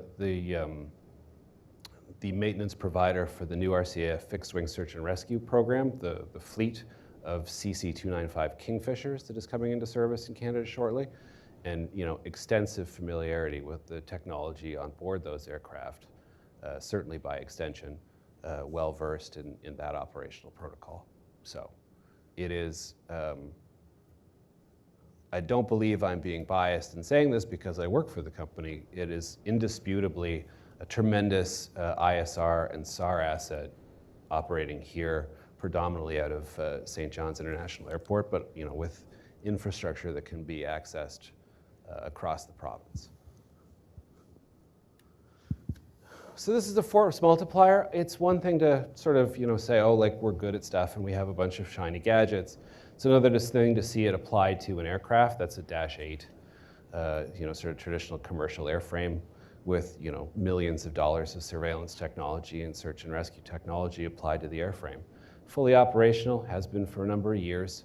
Now on active deployment with the clients. It's not actually here in St. John's, but this gives you the kind of idea, or an idea of the kind of technology that we have on station.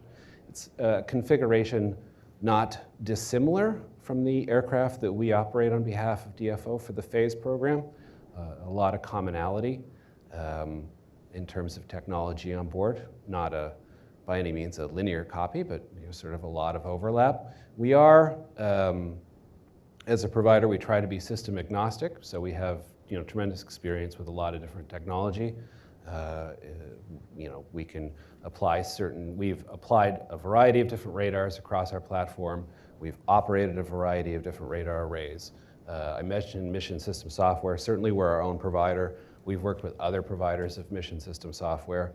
In doing this, I make the point because I want to emphasize just sort of the degree to which, when I talk about industry-leading technology, the minute something new is available or there has been an advance in any sort of particular regard, we're generally very quick to operate it. I can tell you, for instance, again, just bragging a little bit about ourselves, our mission system provider, CartNav, recently received Transport Canada authorization for their mission system will now push a grid search pattern directly into the cockpit flight planning. So it goes from the computer in the back of the aircraft into the cockpit and flies and tracks a precise grid.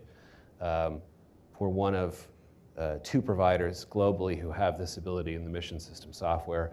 It was approved a month ago. We've already accessed it in a SAR scenario through one of our DFO aircraft in operation. So, in terms of leading industry, fair to say that these are sort of real-time adjustments that we make to technology and protocol to make sure that we're in operation of the sort of best available technology and technique. And this is just a little more of the the Force Multiplier aircraft. give you an idea of the interior, some of the technology that's available on board.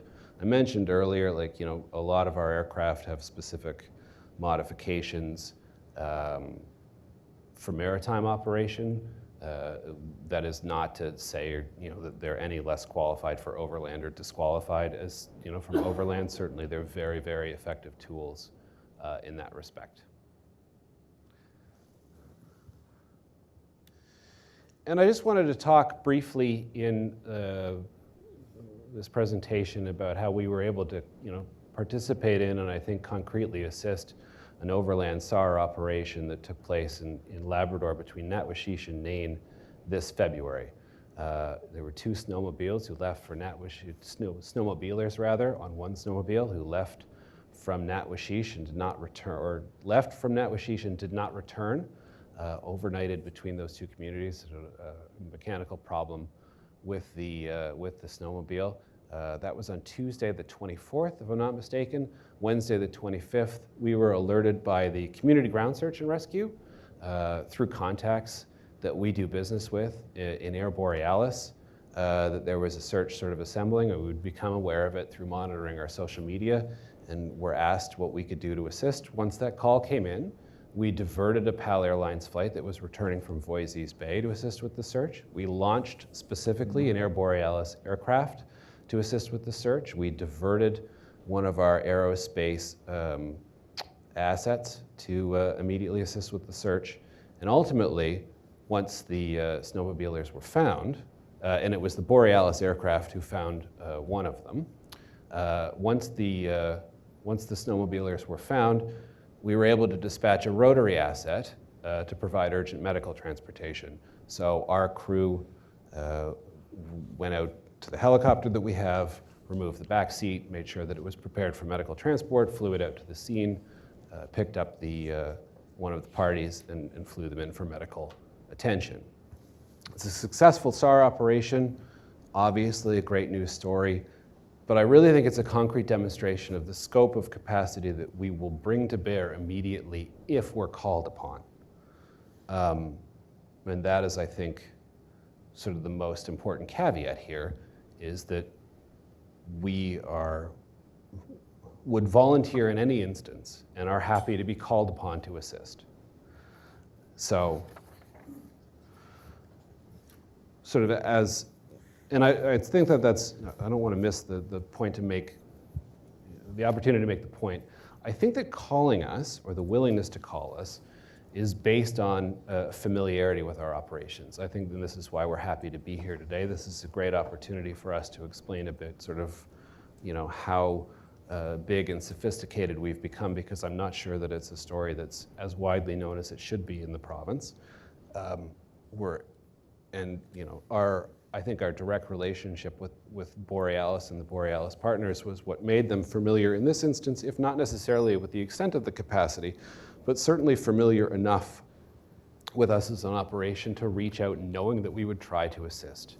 And that, I think, is important going forward, in that we undertake initiatives to, however we do it, communicate on a regular basis what it is that we can do to help, and what it is from a technology, you know, from the perspective of technology and technique, that we're able to contribute to a SAR operation on any given day.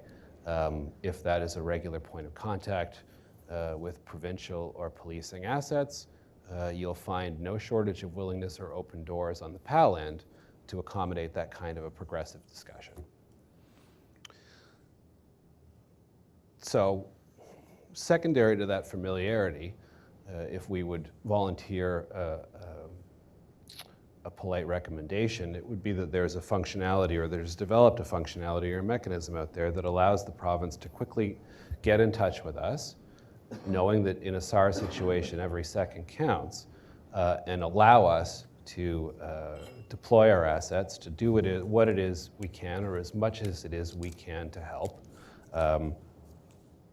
allowing us to muster the resources we have at hand and see if we can make a difference. There is not, to our understanding, a clean or quick way to do that currently. Certainly, you know, we are available on our end. I mentioned 24/7 operation. to help at the drop of a hat with whatever it is we can. The fewer barriers that are in place between our ability to dispatch and the province's ability to call on us, I think is indisputably for the best. And if there's an additional recommendation to make, I mentioned our extensive sort of technological background and modification capability. From a capacity building standpoint, I believe it's an interesting exercise to undertake to think about if there were technologies that were available that could quickly be rolled on board of existing commercial aircraft. And Borealis, given the partnership in which that's operated, is a really interesting example. They operate Twin Otters, which are incredibly versatile aircraft.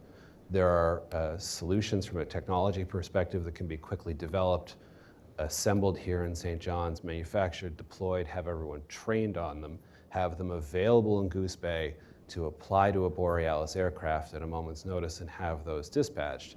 From a capacity building perspective, from the perspective of involving the community in search and rescue operations, I believe that there are a series of options there that should be explored going forward to see what it is, where there can be a positive contribution made.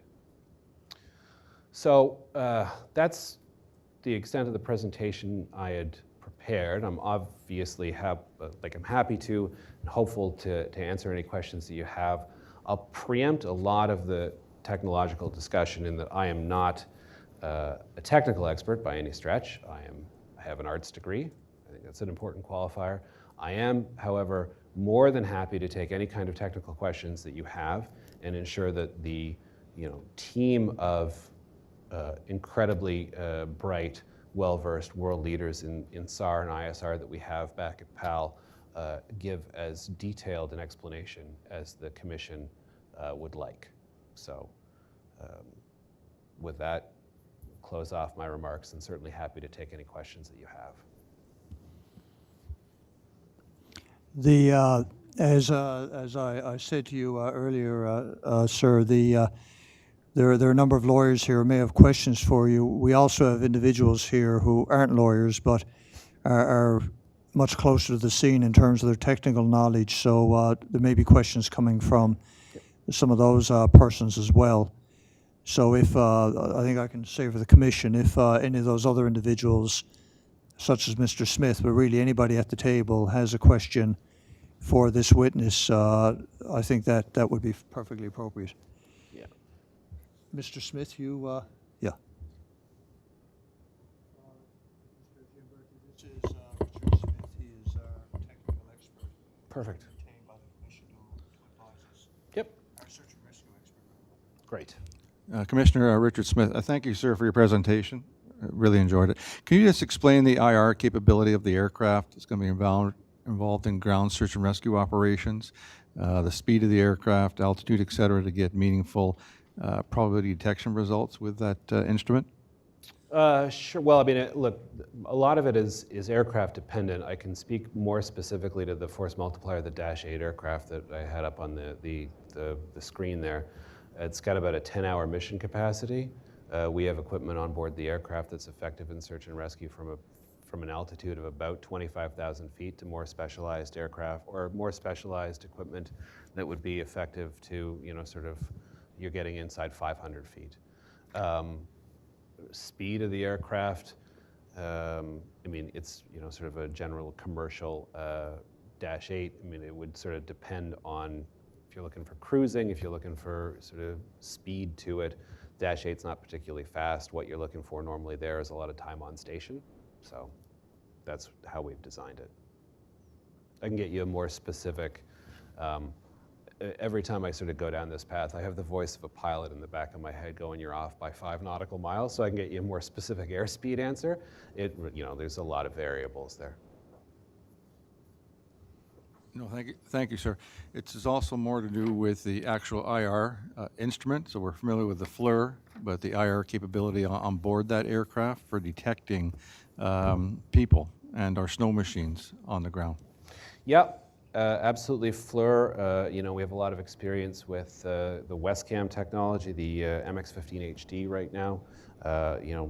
We have radars on board that are, I mentioned, capable at 25,000 feet. A lot of the radars we, sort of operate that altitude on down. FLIR, absolutely. Infrared technology, absolutely. Newer technologies. We've been working with VIDAR recently, which is an Australian system that is, I'm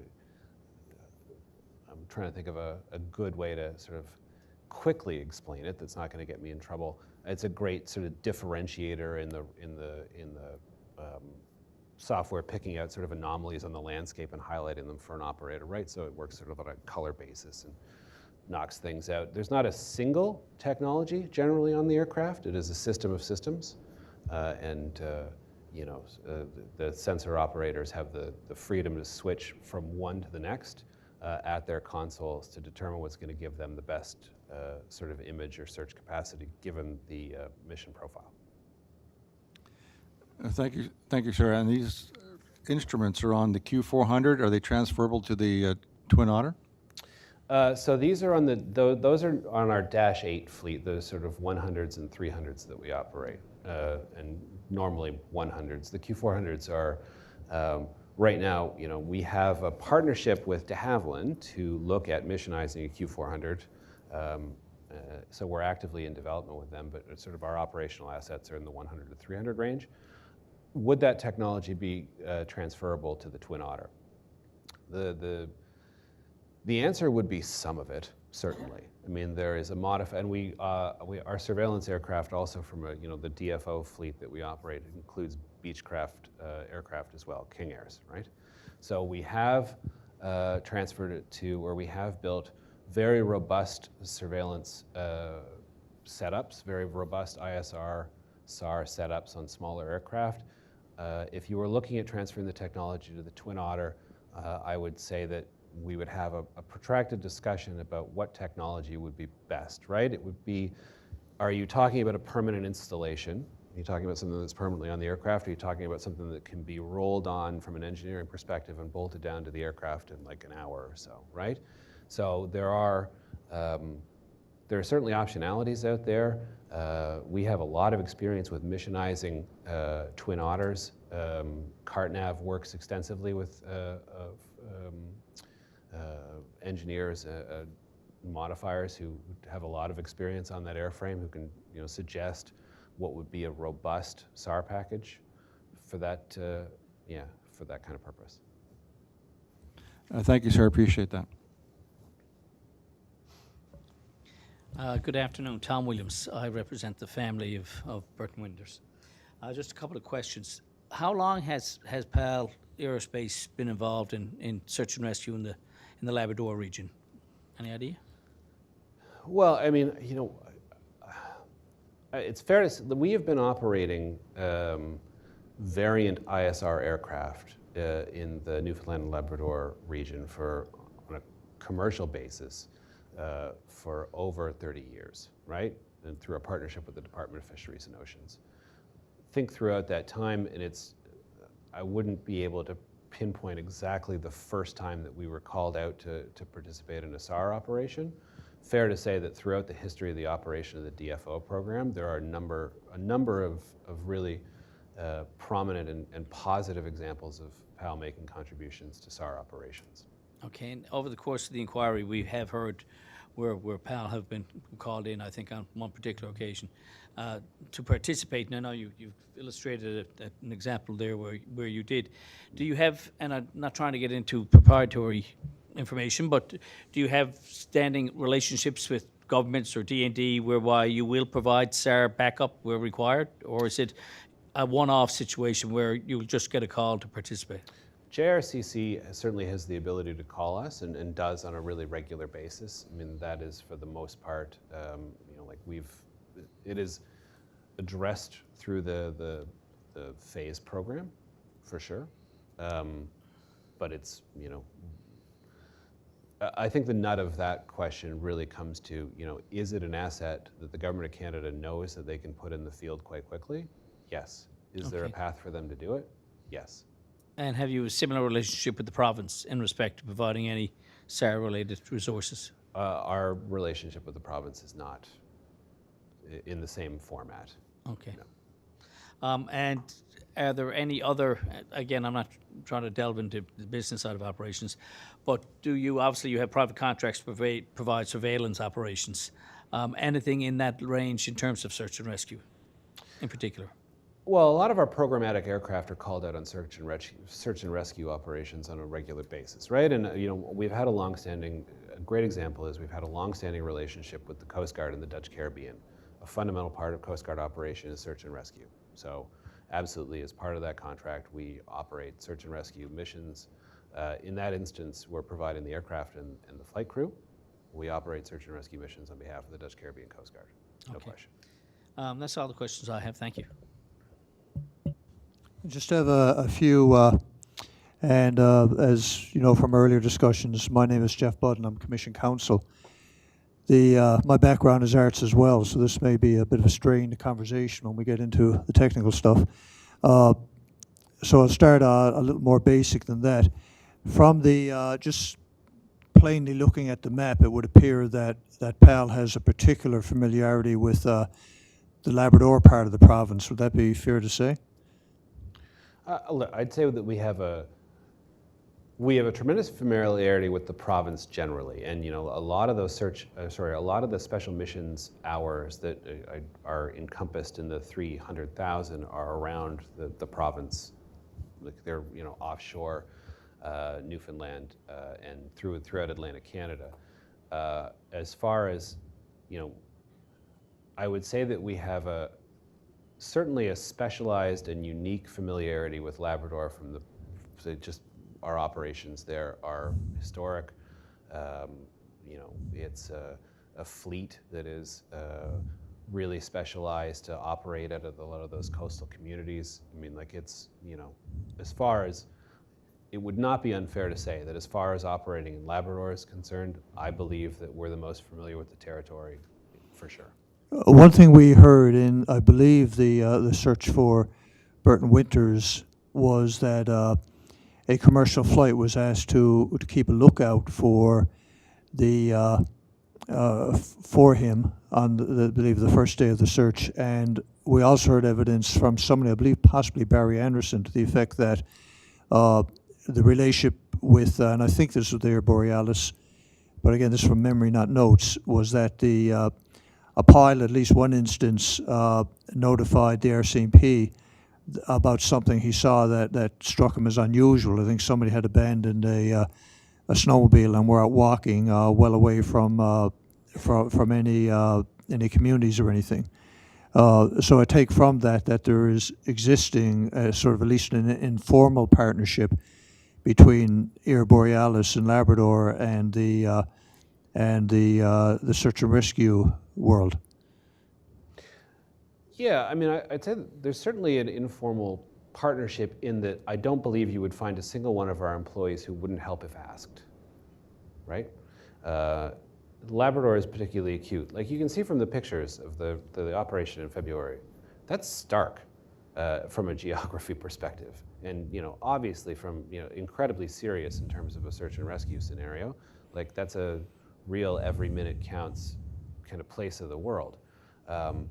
I don't believe you could find a Borealis employee who, if operating, were asked to divert their flight or fly a search pattern or check out an anomalous object on the horizon, wouldn't do it immediately, so long as it wasn't an active threat to their safety. You spoke about the February 2021 operation in Netwashish, and if I got my notes correctly, it was a community ground search and rescue put out the call to Air Borealis, and you capitalized community in that case, but this wasn't a particular organization, I take it. It was just a contact you had who was involved in a search, reached out to Air Borealis to contract to also become involved. Yes, through their familiarity with Air Borealis, yeah, people directly involved in the search looking specifically for the individuals involved reached us to us directly. Okay. Yep. I noticed there the Air Borealis rotary asset. What are your rotary assets in Labrador in particular, say? So it's relatively new. It's a Bell helicopter. It's operated in partnership with Custom Helicopter. It's generally sort of dispatched on resource sector contract. Yeah, it's actually remarkable set of circumstances. It was a new air asset to Air Borealis. We put on station a couple months before we needed it for this, or we used it for this. So yeah. So that's something that's only been there really in the year 2021 or late 2020. I would have to check the sort of exact date of the press release, but yeah, late 2020. Sure. And are there any rotary? Does PAL have any rotary assets on the island? No. Okay. I believe. Which is not to say that we couldn't, if sort of required or won't. PAL is, as an entity, owned by a larger commercial entity by the name of Exchange Income Corporation, who own a rotary provider by the name of Custom Helicopter. So it's not, I would say, a business line that we are actively investigating on the island, but we have a larger systemic familiarity with rotary. And you have that specific asset in Labrador? Yes. Based in Happy Valley Goose Bay? Yes. Thank you. Just getting the, I guess, the technical stuff. We've heard about FLIR, which is forward-looking infrared, infrared. Sorry, Yeah. which is we've heard is a technology that spots heat anomalies and so forth. That's I take it. We've heard about that being used in different formats, from the ground, from helicopters, from planes. I'd understood that it was perhaps most effective in lower altitudes from helicopters than perhaps higher altitudes from planes. Is that something that you're at all able to speak to? I mean, like, we have really good familiarity using the FLIR from a range of altitudes. I would say, sort of really from from 500 feet up to 25,000. In terms of what kind of results you're going to get, a lot of that is probably going to be dictated by condition and terrain. But it's the technology that exists there now, from in terms of FLIR and the kind of product you can get. I mentioned the Westcam MX-15, really phenomenally advanced technology. The other thing, this is really my last question, the one thing we've observed in this inquiry is even over the last 10 years there have been some remarkable technological advances. Would you agree with that? Oh yeah, tremendous. And I think this goes to my point about sort of an ongoing effort around familiarity. I would be uncomfortable telling you today that we're not going to be installing and operating robust new technology or employing some sort of new technique 6 months from now, right? Like the pace of development in the space is tremendous. And I mentioned that we're a world leader. In order to preserve that sort of space of world leadership, we're continually looking to see what it is we can do to keep abreast of that situation. The grid, the ability to push a grid search pattern, or the ability to have search patterns pushed or flight planning pushed from a mission system software to the cockpit, is a great example of something that wasn't being done in SAR in Canada as recently as 2 months ago, and is something that we've used in the field since. So, yeah. Thank you. I have nothing further. Other people in the room may have questions for you now. I don't have much. I'm just curious about drones. Is PAL using drones for surveillance? No, we're not currently operating unmanned. And is there any sort of development of drone technology in your company? I think we would certainly be, we are aware of the space. We are investigating a number of partnerships that might be beneficial to us in the long term, but in terms of operationalizing sort of drone technology immediately, no, I don't believe that there's anything on the immediate horizon. Great, thank you. Hello, Mark Freeman with the Department of Justice Canada. Thank you for your presentation, really appreciate it. Just have a few questions for you, I think, and some of these may be repetitive with my colleague, Mr. Budden. You said you have the one rotary wing asset at the moment, Provincial Airlines? Well, yeah, so it's operated, it's an Air Borealis rotary asset. It's a partnership between, the asset is still a custom helicopter asset. It is working with Air Borealis through the Borealis partnership, but yes. Yeah. Okay. And it's a Bell helicopter, you said, is that right? Yeah, I can get you the exact specific. I don't have the sort of exact like serial number in front of me, but yeah. Okay. And it is based out of Goose Bay? Yes. And again, I'm probably going to go down the technical road further than maybe you're comfortable. That's okay, but is that helicopter capable of flying at night? Is it capable of flying at night? It does not, and I need to check. It did not on initial deployment have the sort of night vision technology applied to it. Like, is it capable of flying at night? Yeah. Is it functional as a sort of search and rescue for nighttime operation?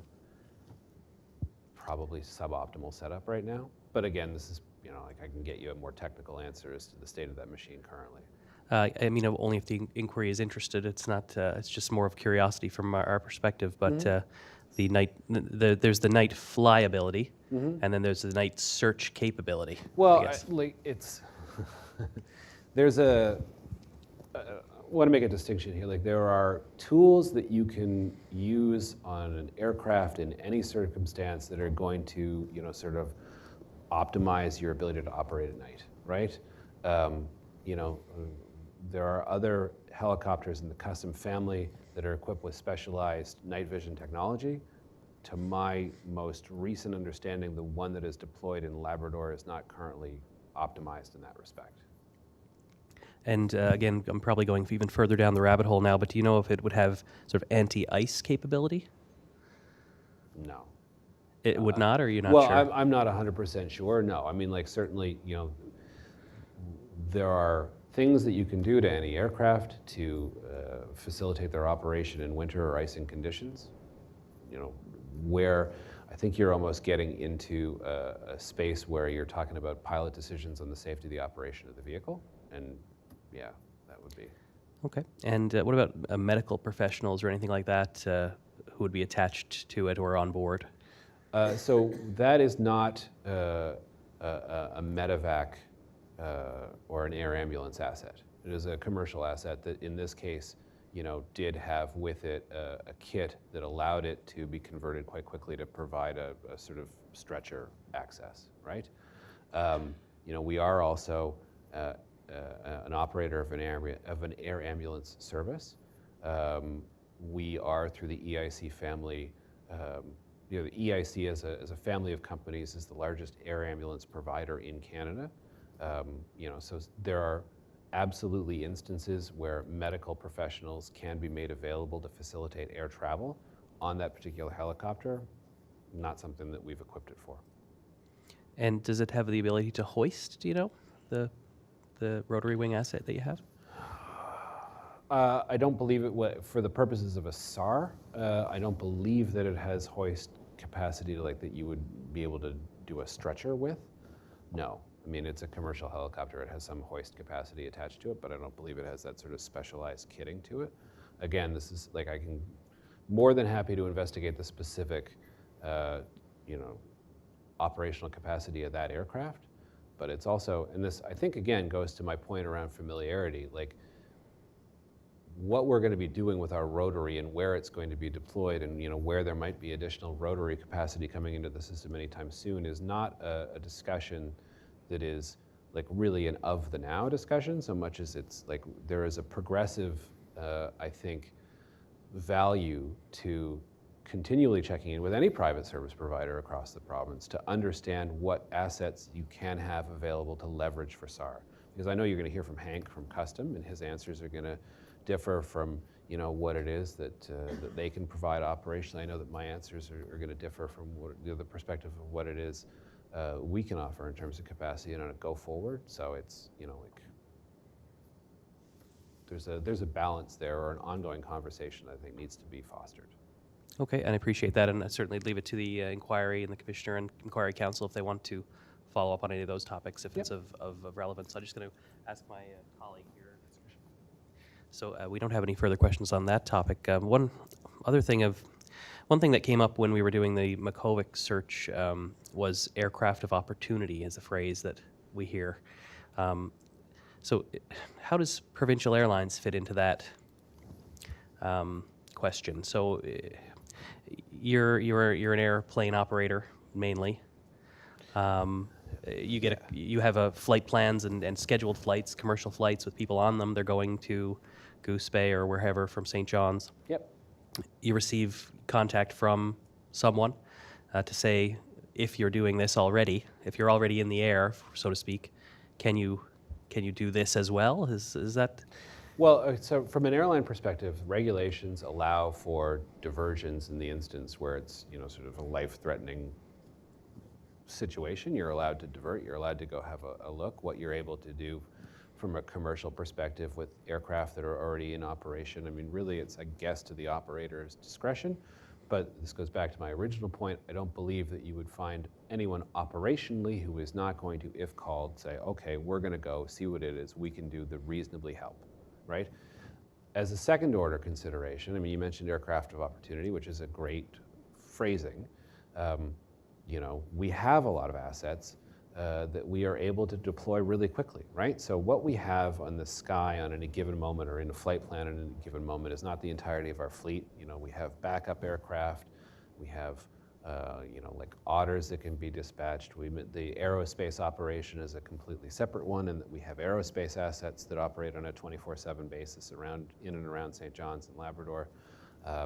We have our air ambulance that we dispatch. We manage private aircraft that can be dispatched if need be. So there is, from a larger PAL corporate perspective, there are a number of things that we can bring to bear. And the situation I mentioned where we put assets from Borealis, from PAL Airlines, and from aerospace into action really quickly is a great example. Like organizationally, we have tremendous flexibility there. Okay, thank you very much. It's very interesting. Thanks. Mr. O'Keefe, have you any questions?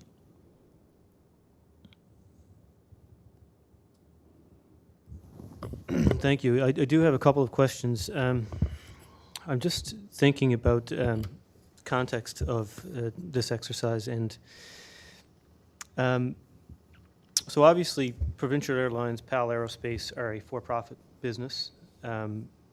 And I was looking at the slide concerning the Natwashish Tanane search that you conducted. So would you have been contracted by a private individual to do that, or how does the engagement work when you're retained to do a search? In this instance? In this instance, just using that one as an example. We used our corporate discretion to operate a search. Okay, so if you have to send out resources to operate a search, obviously there's a cost associated with that. Mm-hmm. Does that cost get reimbursed to you somehow? Oh, by you, I mean PAL. No, not me personally. In instances where we are contacted by the JRCC, yes, absolutely. There is a standing rate. I believe it's hourly with the Government of Canada. Okay, but you would have to be contacted by the JRCC for that standing rate to be applicable? Is Yeah, that how it we goes? have an agreement with the Government of Canada. So if it's a Government of Canada call out, then we apply the Government of Canada rate. Okay, so in this particular case, the example that you gave us, you weren't contacted by the JRCC in that case, were you? No, in this particular instance, we made a decision to use our corporate discretion to dispatch our assets. We're not reimbursed for any of the stuff that you see on the screen. All right, that's it. Thank you. Is there anybody else in the room who has a question they wish to put to this particular witness?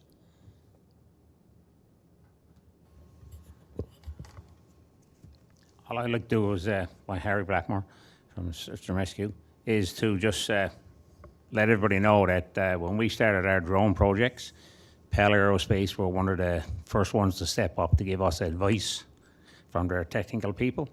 Now, it was no good for me to try to explain it because I wouldn't be able to, but they came to the table with us right away with their special techniques and their people to tell us what to get. So kudos to those fellas for stepping up. Thank you, Mr. Blackmore. Mr. Blackmore is the 25-year has been for 25 years now president of the Newfoundland Labrador Search and Rescue Association, and he was referring particularly, I think, to a drone they bought in St. John's for the Rovers team and other drones, perhaps throughout the province. Yeah. Yep. If there's no other questions, no follow-up, nothing from Mr. Commissioner, thank you for your time today. It was very helpful, very interesting. Should we enter this as a formal exhibit? Yes, okay, this will be P193.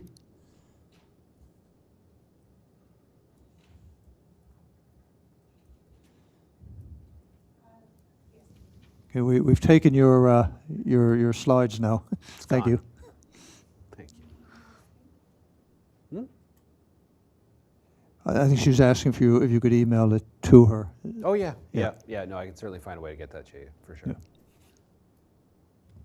Thank you. Perhaps, Mr. Commissioner, we can just break for a moment to allow the next witnesses to set up. Yeah, thank you.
1, 2, 3. Yeah, there you go. Okay.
Thank you, Mr. Commissioner.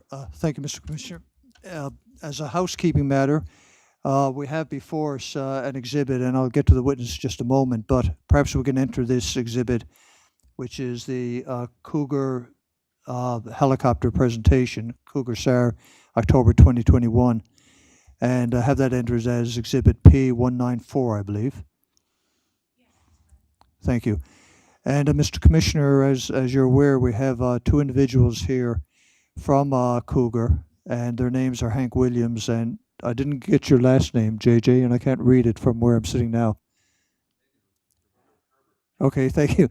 JJ Gerber, who I'll allow the gentlemen to introduce themselves, and I assume the technical matters of miking and all that has been worked out.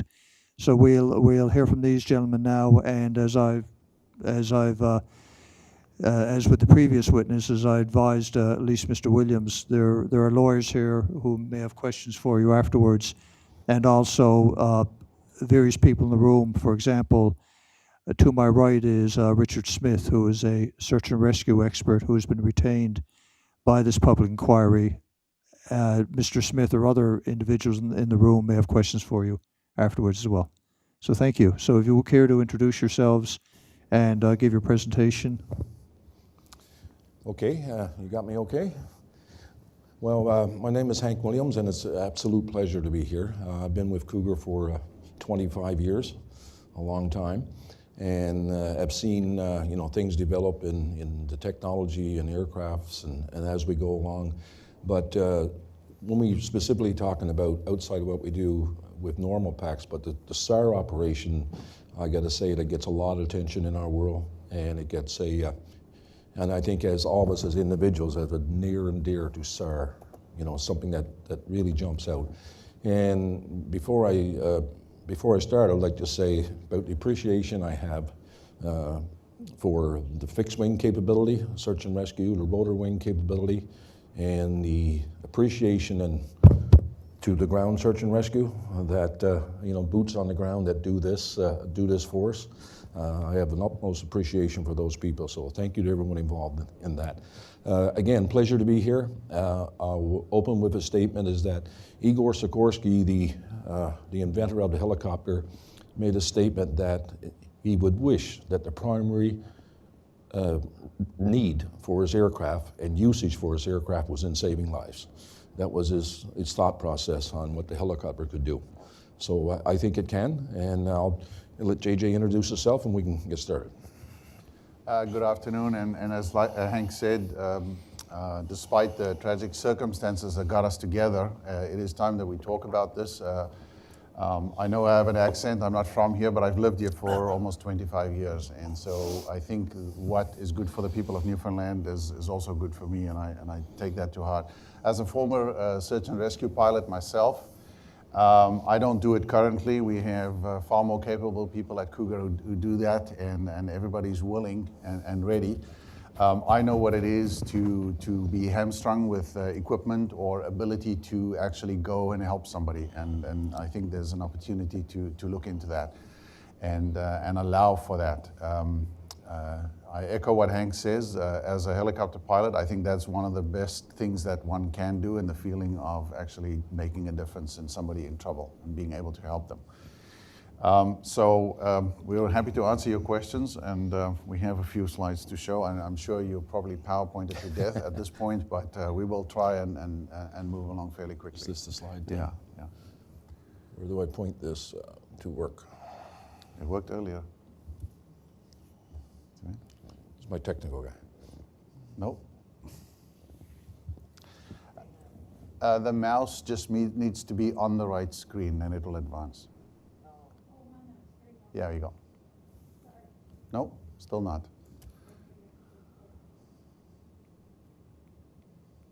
There we go. No, go back one. Yeah. Go back one. There. No, one more. Okay. All right. We'll start with SAR in the news. And as I said, I don't think there's anyone in this room that search and rescue haven't touched their lives through your own lives, through whether you know someone who required search and rescue or you've been a part of it yourself.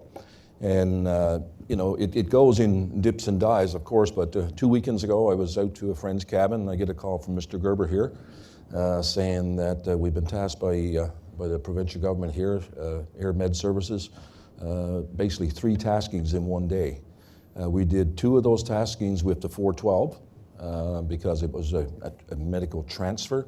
The third one, as you see there in the picture, was the gentleman that got injured and lack of cell coverage and spent a considerable amount of time, I guess, out in the open.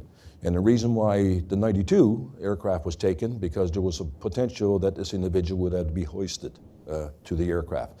Fortunately, when we arrived there, you know, it was organized that this individual could be, we could just land on and pick up this individual, and you know, that's right on the road in St. Vincent's. And I remember looking at that picture and saying how many times I went by there in motorcycles, and here's our 92 landing on the right in St. Vincent's. So it's in the news all the time, and over on the right, I think most of you are familiar with the Senate report on maritime search and rescue. I think it was probably a little over 2 years ago, I had the opportunity to go up and speak to the Senate when they were doing their research. And when the report came out, and when I looked at the cover, I said, man, did they get it right? Every minute counts, right? And you know, you have to think about what minutes means. And you know, if there's one word I would change, I would say when every second counts. That's how much SAR is important, and time. Time is so important. Next slide, Gigi. Do that. So I put this one up because of SAR in the news. And this one is a little dear to me. I mentioned about getting touched by events that search and rescue is required. I think most of you can remember when the float plane carrying 4 fishermen and 2 guides and a pilot crashed in the lake in 2019. One of those guides I went to school with and knew him quite well. And if there was ever any guide who could survive in the outdoors in the wilderness, it was him. And this is a statement by his father that says, it's possible he survived the crash and died just waiting. Again, time. That particular event up to that area, you could see, I think the comrades were dispatched out of Gander. I can't see with my eyesight, but it's probably 500 nautical miles? Yeah, 500. 500 nautical miles from there. So you can think about how could we improve on that? Well, at least go there where we got 189 miles to get that search in. Cougar SAR, and this is probably kind of the crux of why we're in the SAR. We maintain a first response capability to support the Newfoundland Offshore Oil and Gas Association. And the reason why first response is a part of the oil and gas activity comes out of the Newfoundland Offshore Petroleum Board requirement. It probably started when the Labradors were located in Gander, and the duration to get to the oil fields was quite some time, and probably would have to stop and fuel in St. John's. So today, any oil operator coming into Newfoundland and Labrador must have a provision for their own first response. That doesn't mean that 103 or JRCC is not involved in any event, but we are mandated and contracted to provide that first response to all the oil and gas assets that's out there. We have a dedicated SAR medevac capability for the offshore operators. We always keep a 1 S-92 aircraft in full SAR configuration, 24 hours a day, day-night capability, which is important. As we get into the more short daylight hours right now, we have very little daylight time to do our activity, so we have to have a night capability, and I'll get JJ to speak about that night. The de-ice as well. Night capability and the ice. 20-minute SAR response, and the 20-minute SAR response basically came as a result of the Judge Will's inquiry in the 491. Prior to that, we had a 1-hour response, and we had to reconfigure one of our aircrafts to get it ready for search and rescue. Out of the report from Judge Wells, he was, very adamant that we need dedicated SAR, we need dedicated facilities, we need dedicated pilots, we need training, and let's get airborne as fast as reasonably practical and safe.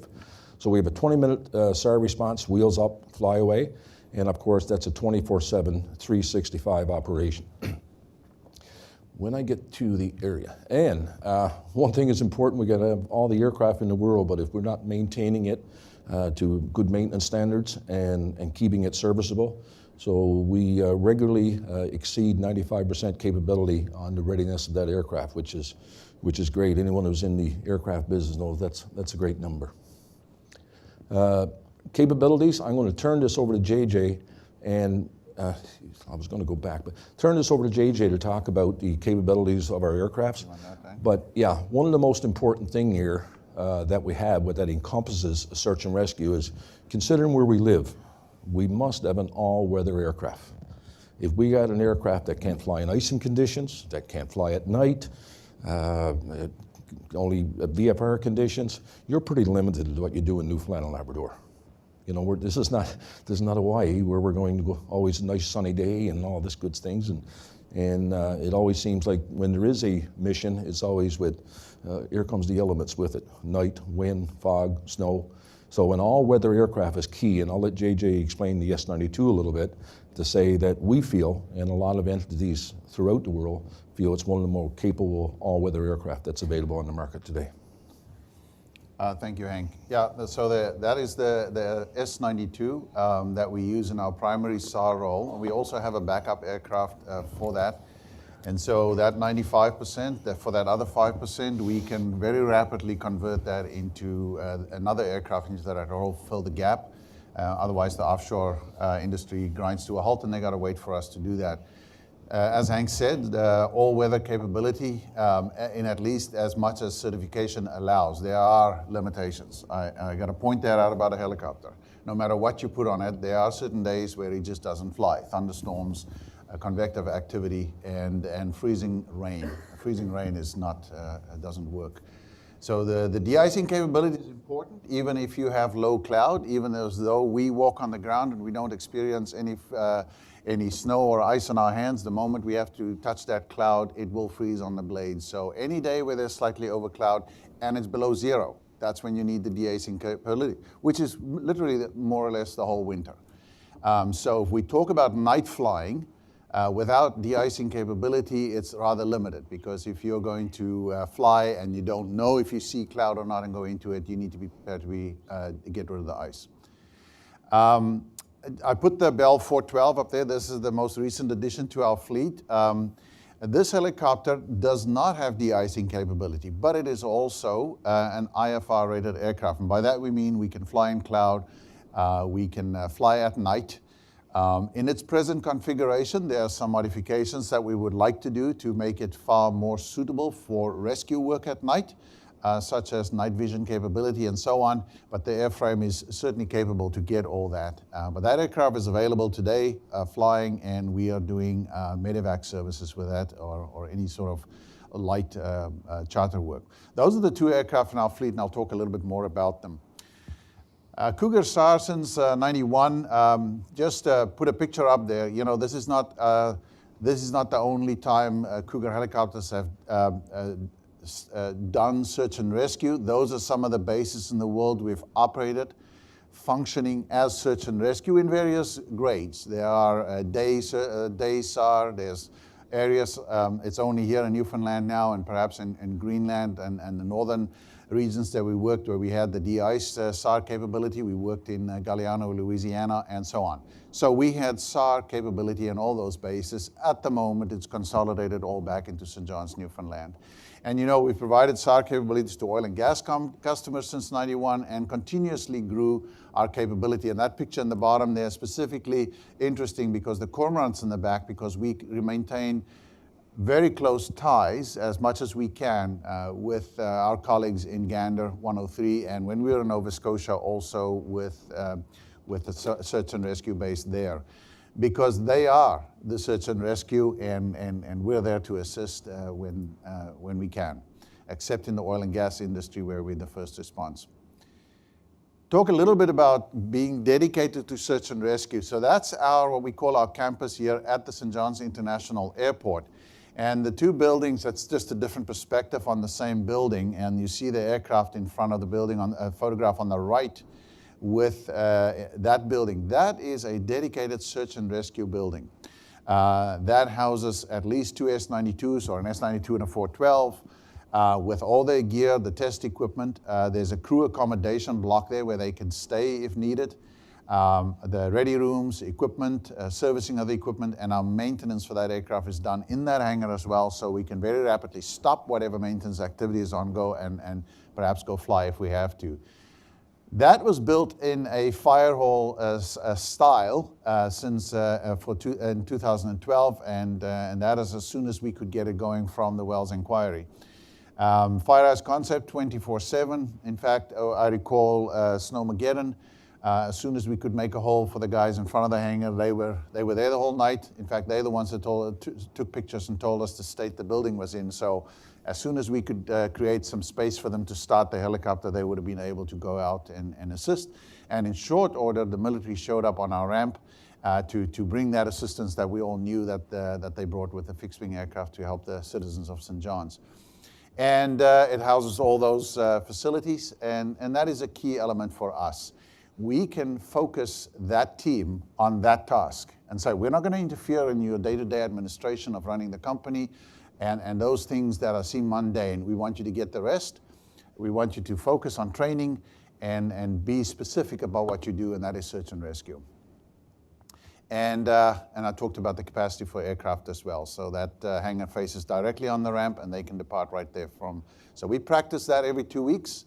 A launch to make sure we meet the timing cycles, and rapidly refueling and so on while they train. You want to speak about this one, Hank?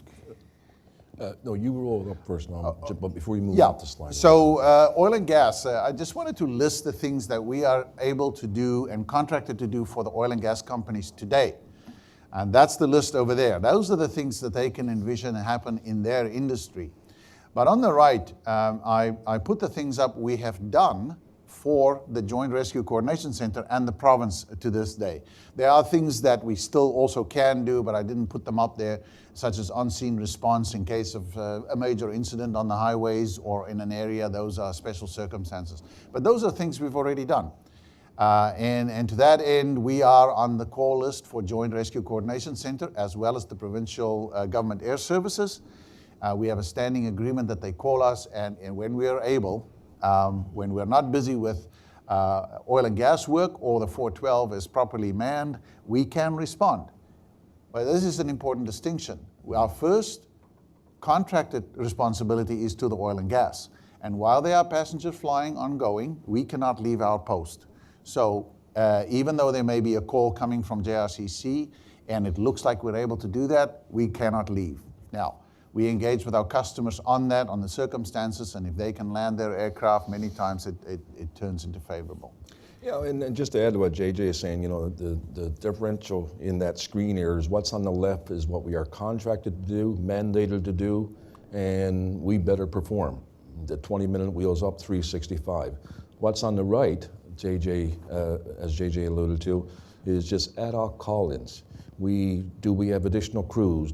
Is the aircraft, as he said, otherwise engaged with the oil company? So, you know, right can be left, but right now today, that's an ad hoc. It's called like calling up a taxi and hope there's one free. But the capabilities and everything is there, just not the guaranteed launch departure because it's an ad hoc service. And in many instances, we would get the call, and if there's no flying going on, and it's far away, like for example, in Labrador, we've done a recovery of a lady who had some was in labor and had some troubles. And then we have to make alternate arrangements. So we find other crews to do medevac. They come in, they stand by, take the medevac stance for the offshore, and then the search and rescue helicopter can depart. And that wastes time, right? So precious time goes by, and we talked about when minutes count and seconds count. Of course, this is our current flagship aircraft. As Hank says, it's the S-92. I've flown many helicopter types in my life. I do believe it's the right aircraft for the task that we have. The military has the right aircraft for their task, and they train for that. And so this is our task. This is what we have. But it is also very capable, and we'll talk about some of the equipment. I understand you've already had detailed briefings on matters such as Night Sun and FLIR. I don't want to repeat myself. Just to say that we have that functioning on our helicopter. In addition, medical beds, a station from which all can be controlled. The communication station is there. And in specially designed lookout windows, bubble windows, so you can fly at normal speeds and you don't have to open a window to look outside. There's actually, you can look straight down. It's a bubble window. You stick your head into it. And the purple piece is there on the picture is a very important part.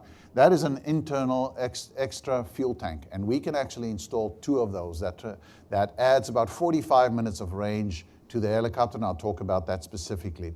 In addition to the 2 pilots, our standard SAR configuration is 1 hoist operator who will function to work the hoist, and 2 rescue specialists who are able to do medical intervention. They can swim, they can be lowered into the water, they can be lowered onto the ground, they have experience, and that's a completely different presentation, talk about their background and so on. A picture of our 412, at the moment is in the medical configuration. It's got the med bed built in. We even have, what you don't see in this screen is in this slide is a screen for the COVID-19 situation or any other communicable disease that we can put up between the cockpit and the back there. So that's the capability we have at the moment. And we also just built that on specification. We decided to take that and put that out there. We don't have a contract. However, we've been fortunate enough to be called on to use this aircraft, and we have been able to use it. We do not have a standing contract with the medical department, but on occasion where this was the aircraft that they needed for range or speed or capability, we have been able to respond. I put this picture up just to point out what a large helicopter does for you. You're able to put on dual hoist. The military does the same thing. If we're going to respond all the way to the north of Labrador and we get there and there's a snag or a technical malfunction in the hoist, that would be terrible. And so we fly with 2 hoists. You can easily switch from one to another, and you can use that 300 feet. So fairly steep inclines, cliffs, and so on. It's possible to work on those and still keep the helicopter above and away. And it's fairly standard hoist. I'm sure the military specification is about the same. I mentioned the forward-looking infrared. That's installed in our aircraft at the moment. We fly with that always. And just some pictures. I'm sure you've seen some of that already. That's what the ground image would look like, and a vessel, a small craft on water. And we also have the Night Sun, which, of course, by the time you've spotted the person in trouble, you can turn the sun on and the Night Sun focus it and illuminate the area for those people on the ground who needs to walk in and can have a risk of injury as well, and help them out if we can't land. And of course, it's all controlled from a station inside. We can tilt, pan, maneuver, focus, record as well, and it is an extra communication station for the medical personnel to, on a private circuit, talk to a doctor and see if they can get the person some help. That last picture I put up in the left-hand corner, you see the part of the auxiliary fuel tank sticking out and so on. Just to pause for a moment on night operations. Did you get a good description of what night vision goggles are? Do you understand? I know we all see them in movies and so on. It's not that dramatic. It's certainly excellent technology, and that's the one thing we say. We really don't want to be going out at night in a search situation without those, because they are a great enabler for the flight crew to avoid obstacles when they move close into the ground or terrain, and be able to maneuver and land versus hoist, because that's always preferable, right? To land the helicopter and carry the patient on board rather than to hoist, which can be traumatic. I think if you go on YouTube, you'll see some really dramatic footage of what happens to a stretcher sometimes. So in any case, we have that equipment today in the S92. It is something we can do to our 412 in short order, but the essential part is that it requires a lot of training. And this is one of those things you cannot do on an ad hoc basis. If you're going to be flying at night, the right thing to do is to consistently and regularly train at night. And I'll talk a little bit about that even more. And that's just a specification of some of the goggles we use. They some of the latest on the market. So Cougar training and experience. It's one thing to put together all those pieces of hardware and bolt it onto an aircraft and find the crews and to do that. But we are Transport Canada certified. So our staffing is a large proportion of ex-Canadian military. And in fact, that's how we developed our standard procedures and so on with their background. And we implemented that into our manuals, but it is Transport Canada approved. So we have the eyes of Transport Canada on us when we do that, be that for auditing or regulatory environment. It's true that Transport Canada's rules don't necessarily address search and rescue all the time, but they're learning as well, and they're working with us too, and it's getting better. And there's the bottom bullet there, daily training scenarios and live exercise on land and sea. You have to regularly train if SAR is what you're going to do. A little bit more about the simulation training. We have a level D, which is the highest level of fidelity that you can get. A simulator in Mount Pearl. It's a CAE simulator, specifically geared to the S92. We do not have a 412 simulator. We have access to that. But some of the elements you can train in this simulator does translate into skill set on the 412, such as your currency with night vision goggles could potentially be done there. It's been operational since 2016, and it is a true night vision goggle capable simulator. Some simulators simulate night vision goggles, but our crews can go in there with the actual appliance that they use in the aircraft and get training. Now, here's a big thing that we're adding. One of our colleagues just returned today from Nova Scotia, where they met with Blue Drop, a company that we're all well familiar with. Well, they have developed this device, which we are going to link up with our motion simulator, where the pilots are training, and our back-end crew is in this one, learning how to use the hoist, communicating with the flight crew, experiencing all those things that happens at the hoist, because that is a station that works very hard. The cable sometimes gets swinging. There's lag on the cable. You actually using virtual reality is pretty advanced. So we're adding that. It should be operational early next year. And that we feel is an important differentiator in training more rescue specialists and hoist operators in this province. So we don't have to continuously draw from the resources that the military spends so much time on training, and they want to come to us. So we can actually get involved in this.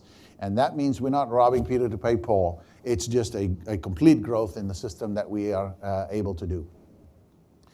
Just a further few slides on the layout of the cabin. I talked about the auxiliary fuel tanks, but this is the medical configuration, and I think this picture helps a little bit better. So this is what we call a triple stacker. You can actually put 3 patients on them and be dealing with them obviously not with the top one flipped up, but and one of the things that we do in the S92, we can also take the back bulkhead out, which is then creates a large ramp door at the back of the helicopter to carry them on board. And that's why it's sometimes advantageous to land. Just a quick word on range. Top left corner, Labrador from Goose Bay. The red circle is how far we get, with the aux tanks installed. Bottom right-hand picture, St. John's. So the important point is that we really can reach just about any province, on every town, an area on the main island, and return, with enough fuel. And in Labrador, it gets a little bit more stretched out, but there are other options we can use there. So that's for the S92. The 412 is a little bit more limited, but still, we can certainly, it can reach half the province's population with enough onboard fuel to return to St. John's. So that's a factor as well, but pretty much any part of the province in 6 hours. And it is a smaller helicopter, and therefore, not necessarily as capable or fast, but it can do all the essentials, and it just takes a little longer to get there, and we have to stop more for fuel. But there's certainly also an operational and economic difference in those aircraft. That's a little bit about the technical. I'll let Hank speak to some of the things we've done in the past to raise the profile of our search and rescue capability. Yeah, we've, over the last 2 or 3 years, more so from, I guess, from the federal side, is we spent a lot of time in Ottawa talking to a lot of people about our vision, our capabilities, and what we thought we could do. We've submitted actually an official proposal was submitted in May of 2019. And as I mentioned earlier, the Senate report, we were very engaged in that activity as well. And when it comes to the SAR ecosystem, and I think I've heard most people around this room is all part of that ecosystem. And Cougar sees himself just only as a part of that ecosystem, not the entire pie. And when we talk about public-private partnerships, that is something that we've talked about so long. And I've always had a vision. I don't know what a vision or a thought in my head, but we have some significant industry spending money in search and rescue. We have a provincial need for search and rescue. We have a federal need. Those three entities together, it's like carpooling, could all ride on the same car going to work. But we're branching out in different areas. So, my vision is that you take us here on, if one of your maps, JJ, showed our snapshot of the area of region that we are responsible for the oil and gas sector. What I'm saying, let us be responsible for that fishing that's 30 miles off too, because it's relieving the pressure. So our goal back there, you gone too far, JJ? Is that? Yeah, but our goal was to, just help become a part of the solution.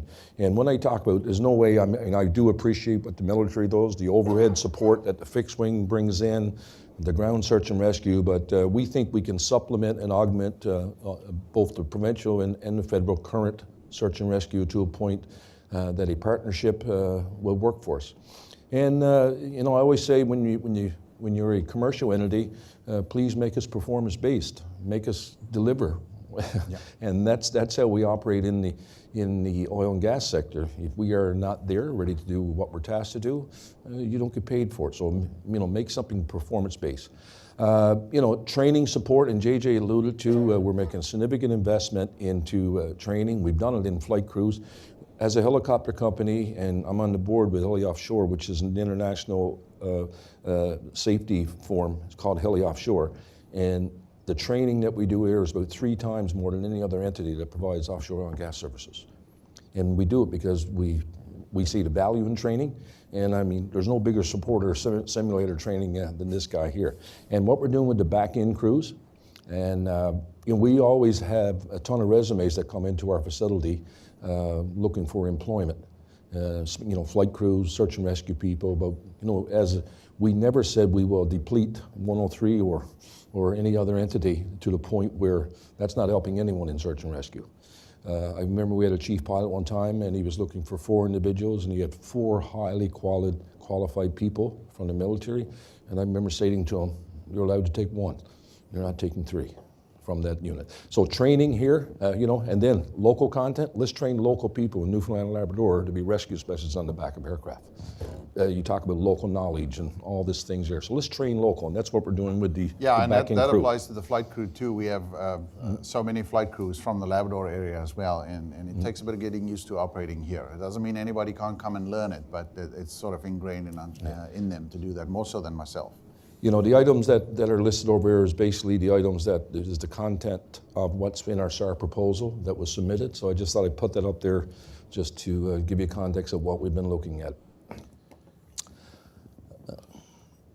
I think Hank spoke about this. Our SAR is linked to a response time, so we are used to working on a performance model. We are getting audited. Happy times. In the next 2 weeks, we'll get that from our customers. So that's not a new concept for us, and that the commercial terms reflect that. We are certainly not replacing any search and rescue capability that's already there. Everybody is doing. Highly qualified people are doing what they can with the resources they have. We're just saying that there's something that we can add to that. And this is a concept that's proven in other countries. For us, we feel we've proven in a harsh environment. That would be a good one on the resume. And we're more than happy to take a partnership approach to this in whatever format it can have. We heard earlier about how new technology comes online all the time. That's true as well. That AUX tank we showed you, Cougar built that with our parent company in Vancouver, who is VIH. That FLIR station, we built that because to suit our needs to work with the devices. So if the requirements change, and I think that that's an important aspect that the province should look at and say, what exactly is our requirements? You don't want to over plan because then you spend a lot of time training to something that you really don't need. In any case, as those technology, as those things change, then we can adapt to that as well. So I think that's the last of our slides. Yeah. Just in summary, I'd like to say that I don't think that we as a province need to go searching for technology. The technology is already here. It's here. The technology, the training capabilities, the experience, crews, the knowledge of Newfoundland and Labrador. We just have to find a formal way to utilize that technology. So, questions? Thank you, gentlemen. There are a number of lawyers in the room, and as with the previous witnesses, if any of the non-lawyers have questions they'd like to put to these gentlemen, that's also fine. Mr. Ralph, do you wish to start? Good afternoon. My name is Peter Ralph, and I'm counsel for the province. And I just want to be clear about exactly the relationship that you have with the province, because as I understand it, I think you've been involved in one ground search and rescue. I think it was in Placentia in 2020. Do you recall that episode? I don't recall the specific that's episode. fine. No, yeah. But I think in that instance, we called the JRCC. They didn't have an air support available, and they suggested that we go to you. And I think you became involved in the search, but also eventually JRCC was involved in that search as well. You don't recall that incident?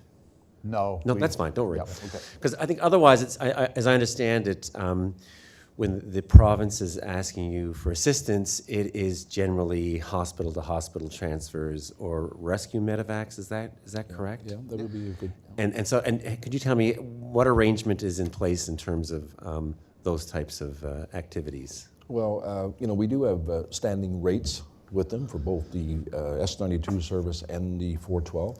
If a call came in today and it was for a 412 requirement, absolutely, we'd be airborne and gone. But the 92, as JJ mentioned, is a little different. They know that when they call us, there's a probability we may not be able to respond because we're providing our primary mission to the oil and gas. And just let me say, over my 25 years, our customers, being the oil companies, been very good of understanding that you don't say no to a search and rescue mission. How could you say no? And I'd like to tell you about a scenario one time. One of my ops managers that worked for me, the protocol was that if we get a call to do something with the oil company's contracted asset, we basically get approval. So I got into work early in the morning, and he said, the 92 went to Marystown last night. Really? So I said, you got approval? He said, no. And he said, I'll get forgiveness because he said, my dad lives in there and it could have been him. So over the years, we've worked very well with it, but it was always challenging, and I don't think anybody, JJ being our ops manager today, nobody tries more to make it work and say yes with the restrictions and boundaries he has around them. Yeah. And when I say if they call today for the 412, it's not, we don't have it crewed 24/7. We can't afford to because we don't have any contracts for it. So I can't have flight crews sitting around all the time just with, like I said, a taxi service. So, you know, the ideal thing would be a 24-hour availability for the 412 as well. As JJ mentioned, it can fly at night. It can fly in the fog. Everything we get here. So, yeah, there is, you know, it's a standing offer basically with a rate applied to it. Right. Now, I could just add to that, though. And take, for instance, that picture we had up of the gentleman that was in trouble without cell service. At that moment, 103 was already deployed on that day, I believe, to Gross Morn. I'm not sure exactly. And so when their asset is already flying, then we will also get calls that... Is that the St. Vincent's episode? Is Correct, that- yes, yes. So at that time, in fact, we got asked earlier in the day, you know, because it was a ground situation, if we can go to Gross Morn and do that. And we couldn't get any information on what it was, so we didn't know if we had that capability. So 103 responded. And it's because they were already deployed that we could go to that we got the call to go to St. Vincent. So many times it's, yes, it's a provincial call. It's pretty straightforward. As Hank says, we get the call. We're either available or not. And sometimes it's a JRCC call because the military asset is already somewhere and or unserviceable. It depends on what the scenario is. So just curious, on that St. Vincent operation, then where would the call would have come from, JRCC, or who called? Now, that's where it gets a little murky. In the end, I do believe it's the RCMP that alerted Government Air Services, and that's how we got involved. So that, to me, it feels like the right process for the scenario that it is. Right. But in the habit of the province, and those people who know that there's a cormorant available, they would also contact JRCC. Right. Now, I do believe JRCC would tell them or say, have you exhausted all other options, such as Cougar or anybody else? Previously, there was Universal Helicopters. And if the answer is yes, they cannot help us, then I think then that's the next step. So that's the technicality there. Of course, we've heard a lot of discussion about you know, how an aircraft or a helicopter gets tasked for ground search and rescue operation, and so generally speaking, it goes through Emergency Services Division of the provincial government. But it seems to me that instance in St. Vincent, that's not how that went. It didn't. Of course, this is Mitch Rumbold. He's director with Emergency Services Division, and in terms of the St. Vincent's operation, and for example, operations where you transfer a patient from a hospital to another hospital. That tasking does not come through Eastern Emergency Services Division. No, is no, that correct? not, yeah. And where does it come from? The Newfoundland Air Med team, I think. Yeah. That's What's what it's called? Eastern MedFlight NL. MedFlight, right? Yeah. And so that and I believe that's a division of the Health Authority, Eastern Health. Is that correct? Yeah. And I understand that I guess when you're engaged in an operation, you've been tasked by MedFlight NL. I guess you're using the medical personnel that they provide. Is that right? Okay. You know, on a medevac mission, if it was a search and rescue, we'd have our own team in the back, right? When we are going to use the hoist, we need to use our own people because that's what they train for. But anything else, yes, we will use their medical team. Yes. So I guess I can call it a rescue medevac, perhaps we can call it in St. Vincent's. And again, was that tasked by MedFlight NL? I didn't take the call, so I guess my role was to assess the situation from a safety and then to say proceed. So I don't actually know. Sometimes our team would just say we had a call from the province, and then that's what I work with. So specifically which division, I wouldn't be able to tell you, but I can find out. Fair enough, thank you. Just one last question. The SAR proposal for 2019, or that's dated 2019, and what exactly was that proposal for? Well, was how we could supplement and augment the current, more sort of federal mandate, and it was put in with a focus on Labrador, right, being an area that we felt that was needed more resources in that area. Okay. And was that specifically went to the federal government? Okay. I don't think that went to the provincial government. Is I think that it went right? to three departments. I'm sorry? I think it went to three No, departments. fair enough. But none of those departments were with the nothing too provincial provincial. government. Okay. Because when we say that, when we want to supplement an augmented D&D, our mind thinks about the federal mandate of, the Marine, Sea, and Aeronautical, these types of things. The provincial one we kind of handle in-house and deal with back. But I appreciate sometimes when our difficulty explaining where the call come from, because it's not always consistent where it comes from. Yeah, fair enough. Yeah, we appreciate that. Sometimes JRCC will contact us about it. It's a land, so I'm assuming, well, that's a provincial one, but those guys are calling us. So, Right. So we don't get too We had a slide up about the ecosystem that SAR needs, and so we're happy to discuss those things and help with that, but it seemed to make things a little long. So do you guys have like numbers about how often Cougar is used for that hospital to hospital or that rescue medevac operation, how often that happens on average during the course of the year? We could get them, and the thing about it is not frequent, right? They're using other items. And because we heard information, we gathered information this morning from Lieutenant Colonel. But I would like to think of how much we would be used if that asset was utilized. Because if you operate in this environment, with a provincial medevac rotor wing in a non-de-iced, a VFR aircraft, single pilot, there's been a lot of no's. We can't do it. Or they won't even call because they know nobody can fly. They know one can fly it. Yeah. But it'd be interesting. The requirement is a number I would be really interested in that we're not aware of or know about. But when you take an asset that can be dispatched, probably 80% of the time it's requested, as opposed to 35 or 40% of the time. With no fault on any one entity, only the factors of the equipment's capability, night, snow, what have you. Right. So I guess, do you go through the same process with a hospital-to-hospital transfer? I guess in terms of you have to go to your, I guess the oil companies and say, we've been requested to do a hospital-to-hospital, or can we use our aircraft? Yeah, not necessarily. When we say hospital, not all of our aircraft are contracted by the oil and gas companies.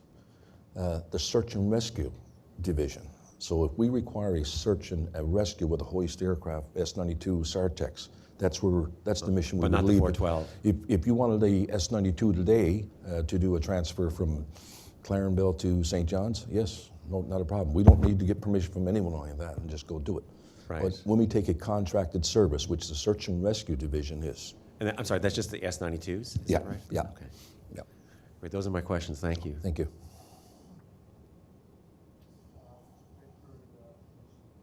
Bedford, Mr. Freeman, have you any questions? No, just maybe just one or two. Thank you for your presentation. I'm Mark Freeman. I'm with Department of Justice Canada, and as is my colleague and my clients here from CAF and RCMP. One of your slides showed your coverage of Labrador. Do you have an air asset in that? That's hypothetically, if Cougar were based in Goose, that Exactly. is the area you could cover. Yeah. Yeah, If you had a, yeah. We have assets here located in St. John's International Airport, of course, and the vision would be to have a similar asset, a cookie cutter organization just down there.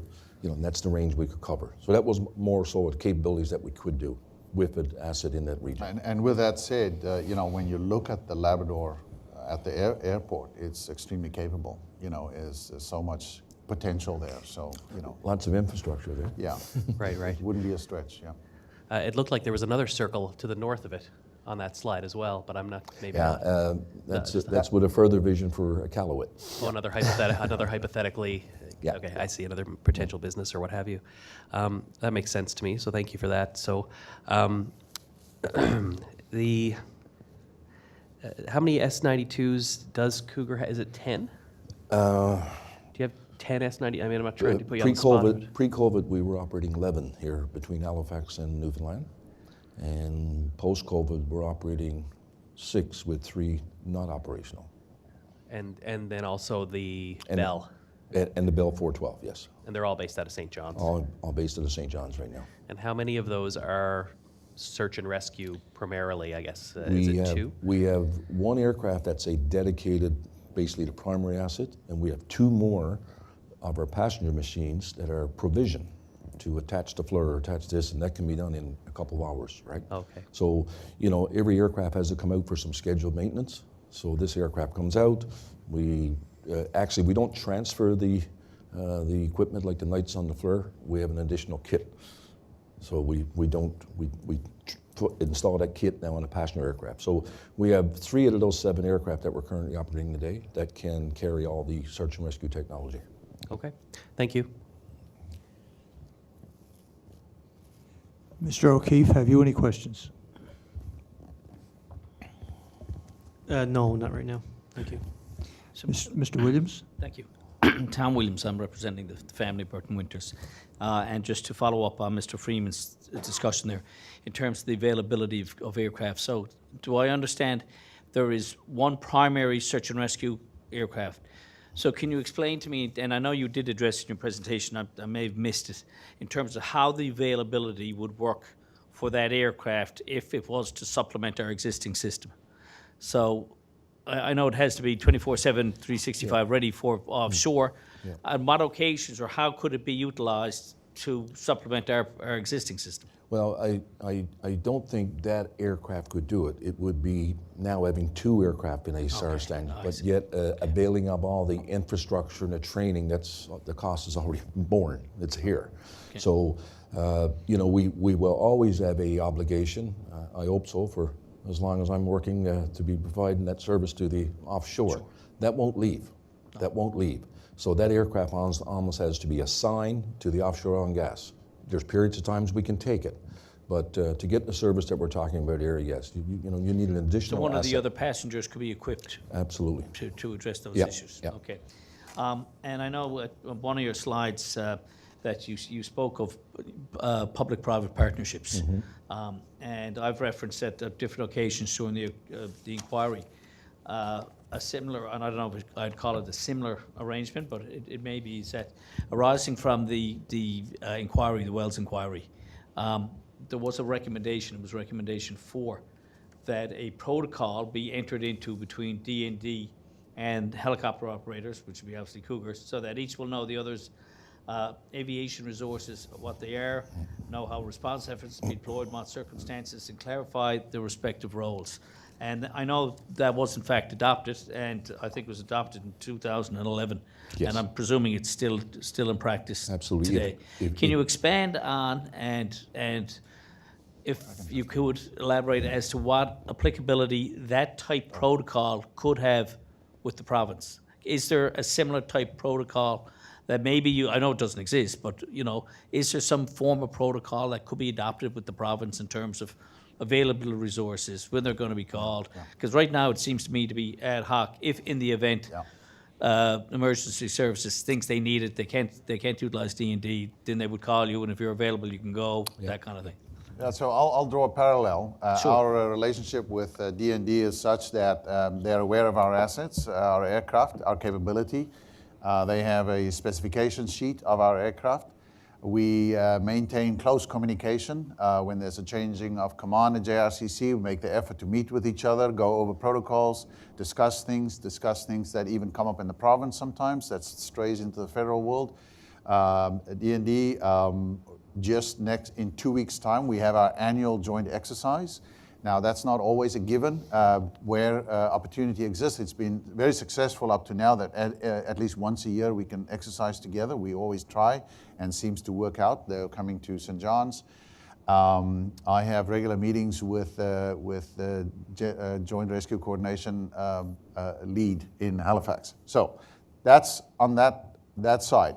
I can say that we are ready, and I believe it should exist the same way in the province. For example, a closer tie with a communication center that will task us, a closer tie with entities like the RNC or RCMP to do exercises, or at least discuss protocols and procedures. There is probably training we can provide to them, certainly stuff they can teach us as well. And not to forget the Casera and the ground search teams That is really where it will work out very well, when we can actually be mandated to exercise together and make time for each other and have that in our plan. And then in that way build our capability and develop joint procedures, because the SAR ecosystem we talked about heavily relies on procedures where we are remotely from each other. I got to know what that aircraft is doing and that person is saying and this ground entity is doing automatically. You can't just be organizing everything at that time. And the more we do that, the more efficient we'll be. I don't think we should do it any other way. And that's the parallels I see in the capability. Okay. And nothing like that presently exists between Cougar and the province? Now, we sometimes get lucky and we can do it together, and when all the stars align, we try, but then either we get called away or the weather is against us and so on, and then we move on to other things. So we have exercised together, we've done stuff together, but really ad hoc and only as catch as catch can, I think. We've had conversations with Mr. Rumbold and his team. Yep. They're quite aware of our capabilities and what we have, and all the any type of restrictions I just mentioned about our assets, they're quite aware of what those restrictions are. So the communication is there. We don't deal directly with their rotor wing provider right now that they utilize. We don't have that one-on-one like we do with 103 Gantner, no. Well, maybe we got enough Williamses around this table between Danny, Hank, and Tommy that we can force them into something. We just about got them cornered. And neither one of us can sing. But I guess just to conclude that framework that I've referred to, that is a basic framework. I'm sure it differs, but that could be mirrored in a very general sense. I use that word. And Commissioner Wills in his report, I think what he was saying is, guys, he recognized it's an ecosystem. Guys, work together to make it better, right? Let everybody know what you have in your pocket, so we can make it better. Thank you. That's all the questions. Oh, I have one other question that one of the family members wondered. I know that, and only from what I've seen, is that helicopters have, I know in emergency situations, some of your choppers have flotation safety. Is that a SAR a SAR tool that you can have choppers that will actually land on water if required? Great tool. Oh, land on water? Well, yeah, it's only for emergencies. Emergencies, yeah. Correct, yes. Okay, so one of the, I thought, Mr. Williams, where you were going then was that you were talking about the auto-over capabilities, which is amazing technology in the S-92. Okay. Pinpoint where you're going and land 80 feet above the target it takes you to without the the pilot touching it. Yeah. But there are helicopters that can land on water, but they'll be recognizable by having very big floats permanently under them. But that's not what our floats are for. They are for emergency to keep the aircraft upright while we escape. Yeah. Okay, I think that addresses. Thank you. I have a few questions as well, gentlemen, and Mr. Rumbold may be dragged into this examination as well, because some of these questions he may have input into or clarity. So, as you know, we're here, this is inquiring to ground search and rescue, not marine, ground search and rescue. And also as part of that to examine the air support component of ground search and rescue. And we've examined a number of searches, the Burton Winters search, of course, but also a search on the Great Northern Peninsula, one for a berry picker in central Newfoundland, one for a lost child in the Corner Brook area, where the ground search and rescue community, as they so often do, felt the need to call for and were provided with, to some degree at least, air support in terms of helicopters. You guys know all that, but just to sort of set the table. So you, as I understand, we all know that Universal Helicopters, which is no longer operating, served that purpose for the province for a number of years. I guess my question is, your primary mission, as I understand it, is to deliver various services to the offshore platforms. Am I correct on that? Yes, that would be correct. And the resource base you have, the Sigorskis and the Bells, are sort of leased or purchased with that particular market as your primary market, or am I wrong on that? Not necessarily, especially not the Bell 412. One of the things with the oil and gas ups and downs, we've quickly learned we better diversify and get into something additional with helicopter service oil and gas. Sure. And that was like, you know, if I could say the 412 is brought in here with a potential for VIP use and medevac service for the province. That was the two targets I had when I brought that in. Nothing to do with oil and gas, right? Okay, fair enough. Yep. In terms of air support for ground search and rescue operations, the kind of things that we're talking about here, you know, landing and picking up people, flying grid patterns, putting spotters on board to try to locate the lost person, those kind of functions.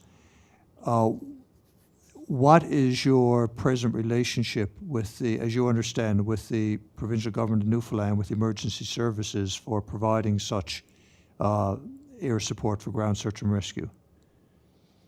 You know, it's definitely there, right? You know, we have that relationship, you know, that's there, that whatever the mission, and part of what Jay just said, one of his roles that JJ plays in our company is you could get a mission for something that's not really safe and you got to say no. You know, so we get requests to do things, and this guy has the ultimate authority to say, we're green light to go or stand down. So, you know, whatever mission that the provincial government would it be as simple as a medevac transfer to, you know, rappelling someone off a Signal Hill, these types of missions that, you know, we can do and work with anything that is within the safety margin, of course. Sure, and we all understand that there are simply conditions that no helicopter can fly in, and that's just a fact of life. Yeah. I'm interested more in terms of weather aside. We'll get to that in a moment, just your general basic capacity. Okay. And there are several points, and I may have misunderstood, which is why I'm asking for clarification. You referred to, if I understood correctly, an ad hoc relationship, that your primary responsibility is to service your existing offshore contracts and clients, and that if I also understood you correctly, that you would not necessarily be able to respond to a request by the province to provide air support to a ground search and rescue operation. Did I get any of that wrong, or is that? No, you're right. Not under the, you know, I would say the current environment where, you know, if I just talk about the 412 for a minute, yes, we have a great aircraft, great capacity, but until we can get some sort of a steady revenue stream for that aircraft where I can properly crew it 24/7, the list goes on, right? So, yes, the primary being offshore, but in order for us to have another S-92 that sits here fully staffed and crewed, I wouldn't take that business plan to my board and get it approved for, we don't know if it's going to be one flight and one mission a year or 50. So it's about having, you know, I always say it's like firefighting, right? You know, ready, willing, and able to go anytime. Let's hope they do no fires a year, right? So the readiness is what I'm saying is we have to come up with a way collectively together to improve on our readiness.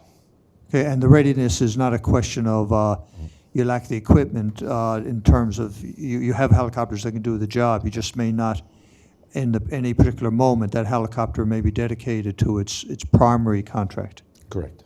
Okay. For example, the crews are dual qualified. So it is our S-92 crews who can also fly the 412. If that's what he's doing today, then, and the call comes, we cannot fly that 412 now because he needs to come back from the offshore first, finish that flight, and if there's duty time left, say, yes, now we can do that. I think that's a good example of that sharing model. Whereas a model of financing that would be a fixed monthly cost to make sure those two pilots are actually sitting there waiting to go and can walk out any second. That would be the difference between ready, what we say ad hoc, and dedicated service. And then you build on response to that and so on. You know, JJ mentioned about different levels of SAR, and he specifically mentioned Greenland, that we were quite active up there in 2010 and 2011. So they came out with their work scope. All they wanted us to provide was day VFR only, on standby. So you go back, you put an aircraft and assets there, but you only crewed it, made available 12 hours a day. So here you are with, like you said, machine capabilities, equipment and everything, but their ask was 12 hours a day. Yeah. Right, and so obviously no crew can be available 24 hours a day. You'd need to have extra individuals and so on. Yeah. Well, you know, like the search and rescue program in the oil and gas is my idea. perfect way search and rescue should be set up. Day, night, morning, noon, you know, and JJ mentioned about our facility having kind of like accommodations and this type of stuff. You know, you always think about it. If you have a crew on 12 hours a day, what happens if they get that call at the 11th hour? You know, they got 1 hour left? No, we do that through arrangement, approval with Transport Canada. They get day rest, they go down, they have breaks. So that they can extend at the last minute and still do a full mission. Okay, Ken. And this just to sort of tie it all together, I guess, can you contrast the service that you are that you provide to the offshore with the service that you provide to the provincial government? I'm not talking about the quality of service. I realize, you know, the crews are, are delivering a high quality service in any case. I'm talking about the deliverability, how, the frequency or the deliverability of that search and rescue capacity to the province. To put it bluntly, the province is getting the leftovers. Once the oil companies and the oil offshore has been serviced, that's what's available. And we're suggesting it doesn't need to be that way, but you know, now that leftover is pretty capable. I've just been remembering we did a search out, ground search out in Argentia where the gentleman got lost and I think he was found again. And so we spend quite a bit of time searching at night for them. So, and difficult terrain. That's serious capability as people who's flown search and rescue. And so, yes, that was what we had left that day, but it was pretty capable, except, we just didn't succeed in finding the gentleman. Same thing with what happened at, on Sunday, and so on. And there are other examples that we have as well, but it is what is left at the end of the day when we have serviced our primary contractor. Yeah. Sure. We have heard in our earlier evidence that, say, the Universal helicopters, as they were available some years ago, were not capable of assisting with the nighttime search, while the cormorants were. So they differed in that regard. How does your fleet compare to the cormorants in terms of the ability to do nighttime ground search and rescue assistance, air support? I can, as a comparison, I wouldn't want to dare into that. I can just say what we can do. Of course, we talked about, first of all, the night vision goggles. So that provides an enhanced safety ability for the primary way which we operate a helicopter, which is visual. Right? The pilots need to look outside. The rescue specialist needs to look outside when we're going to land. There's no big stump or rock under the wheels, and there goes the helicopter. So everybody is equipped for that. So we know we can do that. We have the night sun. So where ground forces are deployed and a team is on the ground, we can provide area illumination, or we can actually search for somebody in a specific spot that we have picked up with yet another tool, which is the forward-looking infrared. And I think you've had presentations on that. In addition, we have automation on the helicopter that takes the workload from the flight crew to a point where they can actually pay attention to the search as well, like entering grid patterns on the flight management system, communicating with other assets, being on the ground and the air, and the automation of the aircraft makes that possible. And you can really spend eyeballs out looking for what you need to look. So those are the capabilities we have. In addition to the ability of doing that in winter as well, because if we inadvertently encounter ice and so on, it's not a problem for this for our 92. It would be for the 412. And so that capability then, so that's how we can fly. What can we do with that? We can touch down if the area is suitable. We can do conduct a hoist if we have to, and I think that's about what you'll need. And of course search capability at night. And I think that mirrors very closely what the 103 aircraft can do as well. Yep. Thank you. Not to put you on the spot, Mr. Rumboldt, and if you want, you can confer with the council, maybe address this tomorrow or Friday, but have you any, I guess, comments on any of those answers?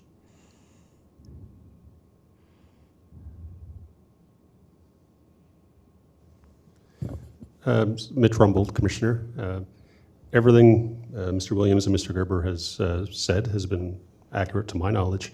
I have a very open relationship with them. I know as a last a last option available to us in dire circumstances. I can call Mr. Gerber directly, I can contact their ops center and make that request and see what assets they have available to us that could, help out the police who have requested air support.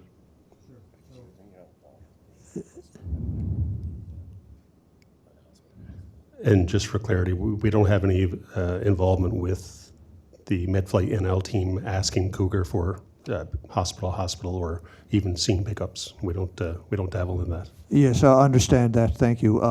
So I guess just to make sure my thinking is clear, what air support is available to the the ground search and rescue teams in the province at the moment? When a call is put in for air support, what are the assets that are open to you guys to reach out to? It would be primarily the first, as I've alluded to several times in the past, but for clarity for everybody here, the first call is to Government Air Services, they facilitate a contract that's maintained by Transportation and Infrastructure with the provincial government for rotary wing aircraft helicopters that are pre-positioned throughout the province. Those helicopters have capabilities, obviously for specific purposes or types of business or what they're doing. However, to my understanding, they're not capable of flying at night or in inclement weather. If for some reason those aircraft are unable to fly, our second call would be to the Joint Rescue Coordination Center and requesting a humanitarian mission. The reason that we like to call JRCC first is and we've heard the phrase aircraft of opportunity. From my perspective, JRCC may be returning from a mission that I'm unaware of because I don't have that situational awareness. They may have just completed a hospital-to-hospital transfer, which would have been done through MedFlight NL that I'm not aware of. So I would contact JRCC and say, I'm bringing this to your attention. Do you have an aircraft of opportunity? Is there a flight passing by this search area? Do you have an aircraft on a training mission that can go conduct this assistance and provide assistance as we're requesting?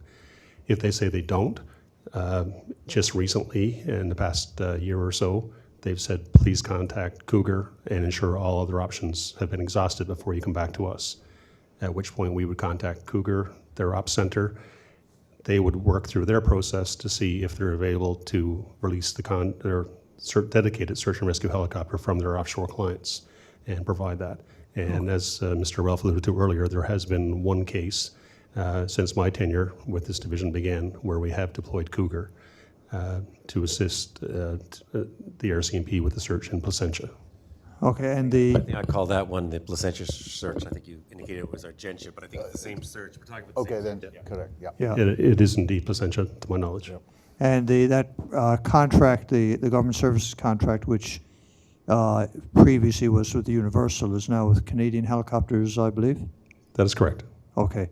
So that the triage, I suppose, would begin with Canadian Helicopters, who have the daytime but not the nighttime capacity, as you best understand it. Following that, you've got JRCC and Cougar as possible options, particularly for nighttime. That is correct. Okay, thank you. That was helpful. Is there anybody else here who has any questions, any follow-up? The only one aspect I was wondering, and I keep coming back to this protocol, but I mean, this is a public document. I access it online. And I wonder, I think it has a lot of relevance for consideration for parties, and I wonder if we might be able to have it entered as an exhibit. I keep referring to it, nobody else has got it. So I wonder if we might be able to ask to have that entered. The Cougar Helicopters D&D protocol was a recommendation that came out of the Wells inquiry. And again, it's accessible online, but I think it has some relevance, especially out of Rising. And I'm wondering whether or not, I don't want to enter what I have if it's not complete. Maybe if I could ask either Mr.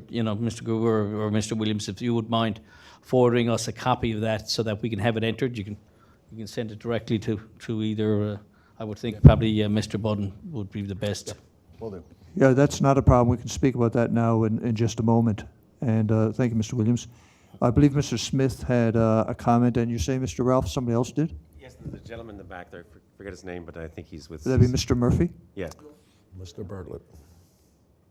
Perhaps Mr. Murphy can go, and then Mr. Smith, if that's all right.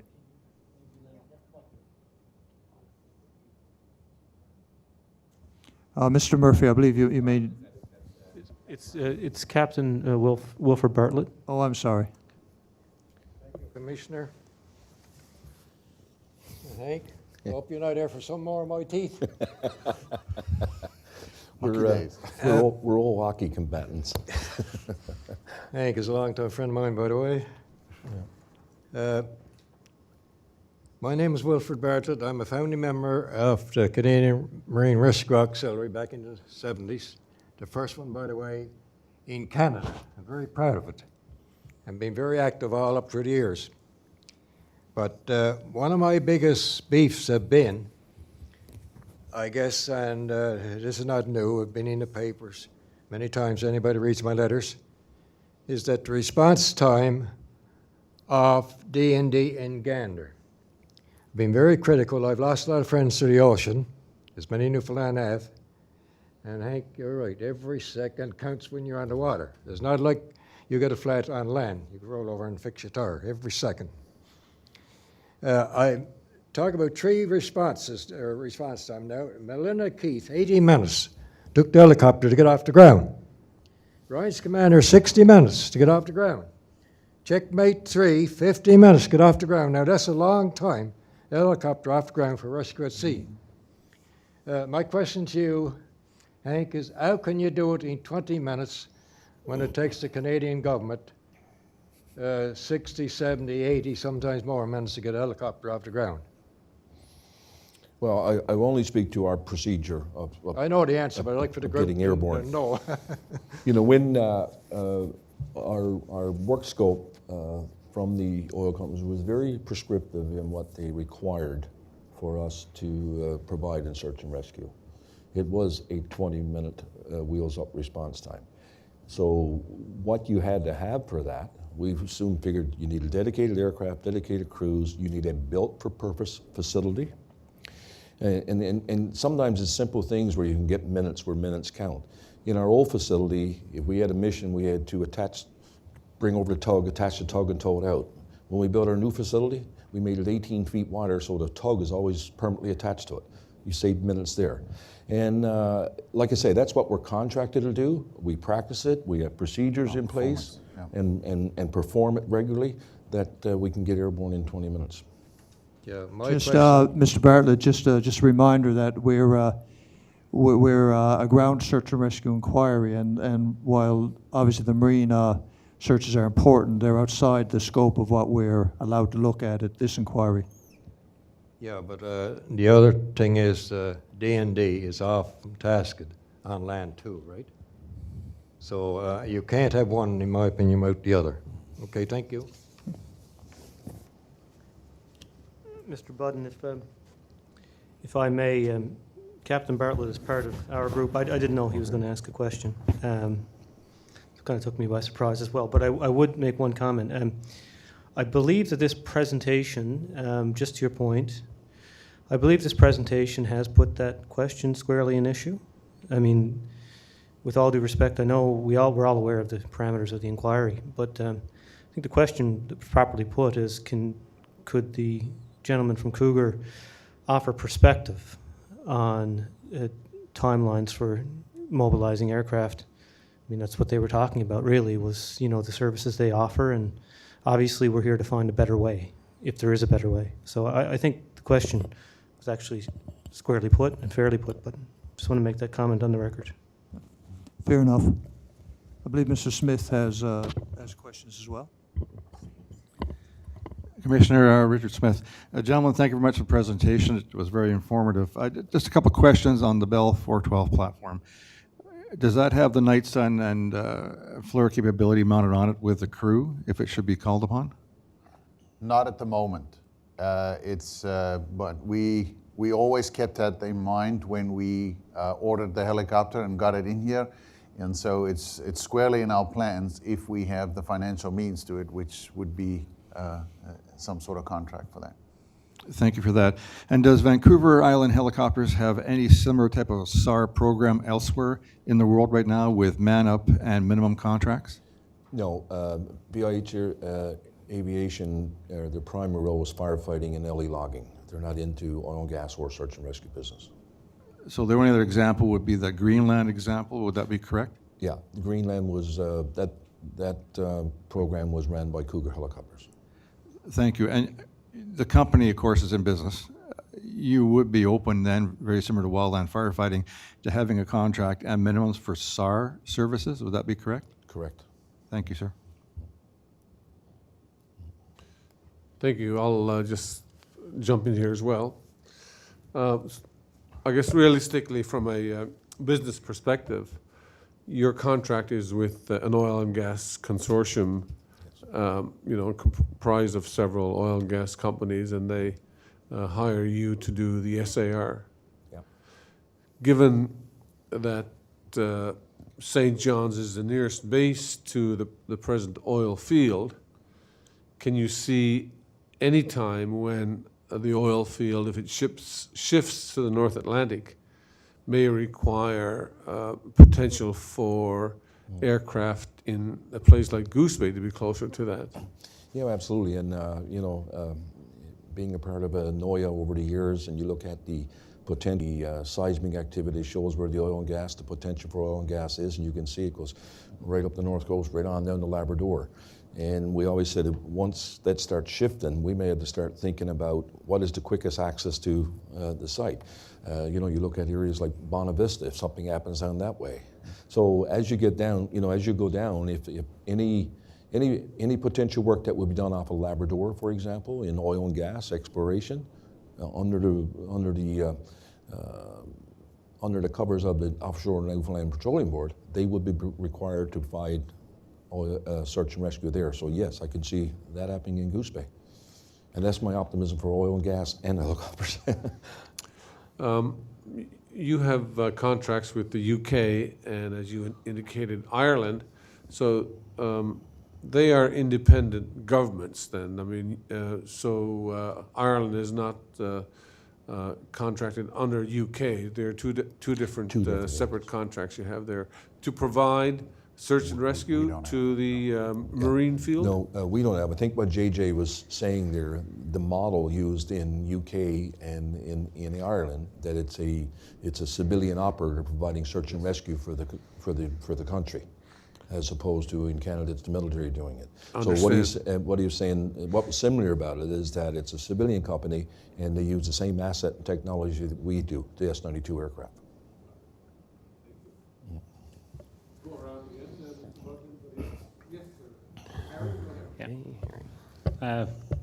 Harry Blackmore, Newfoundland Star Association.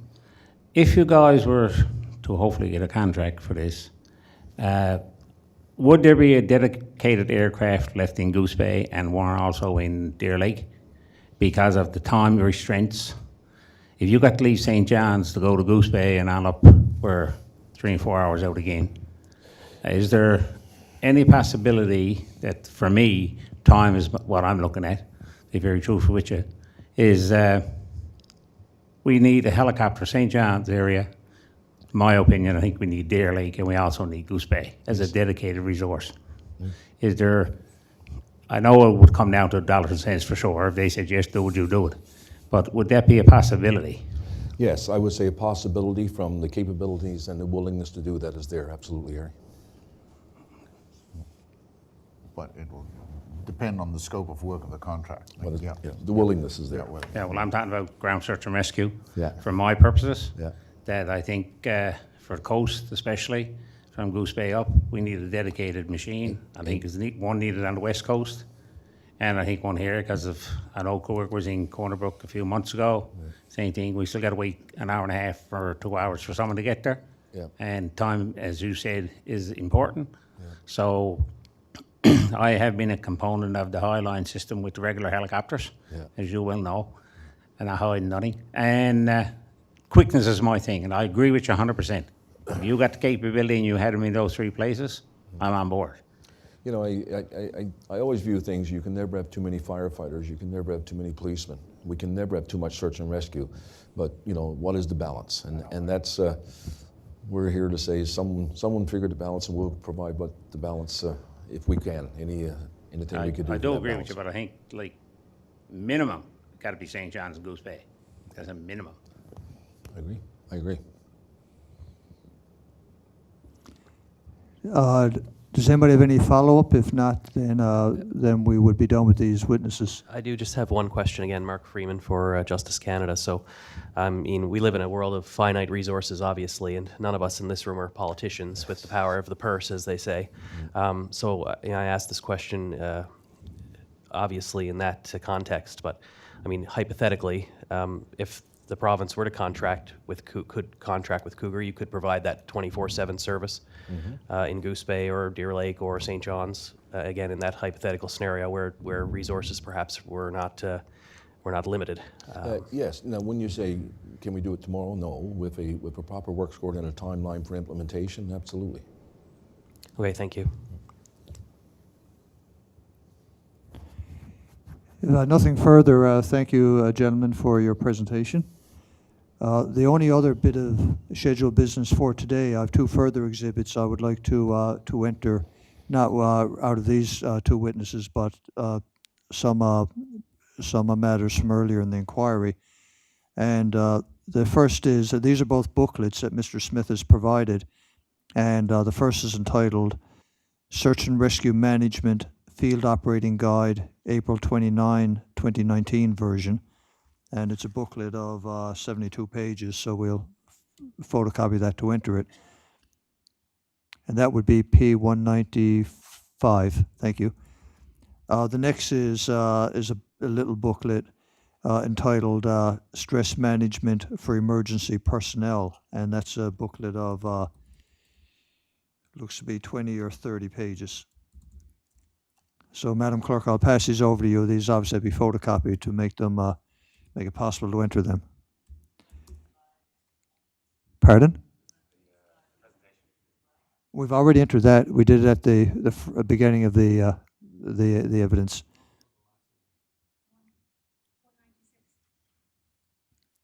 Thank you. So if there's no further,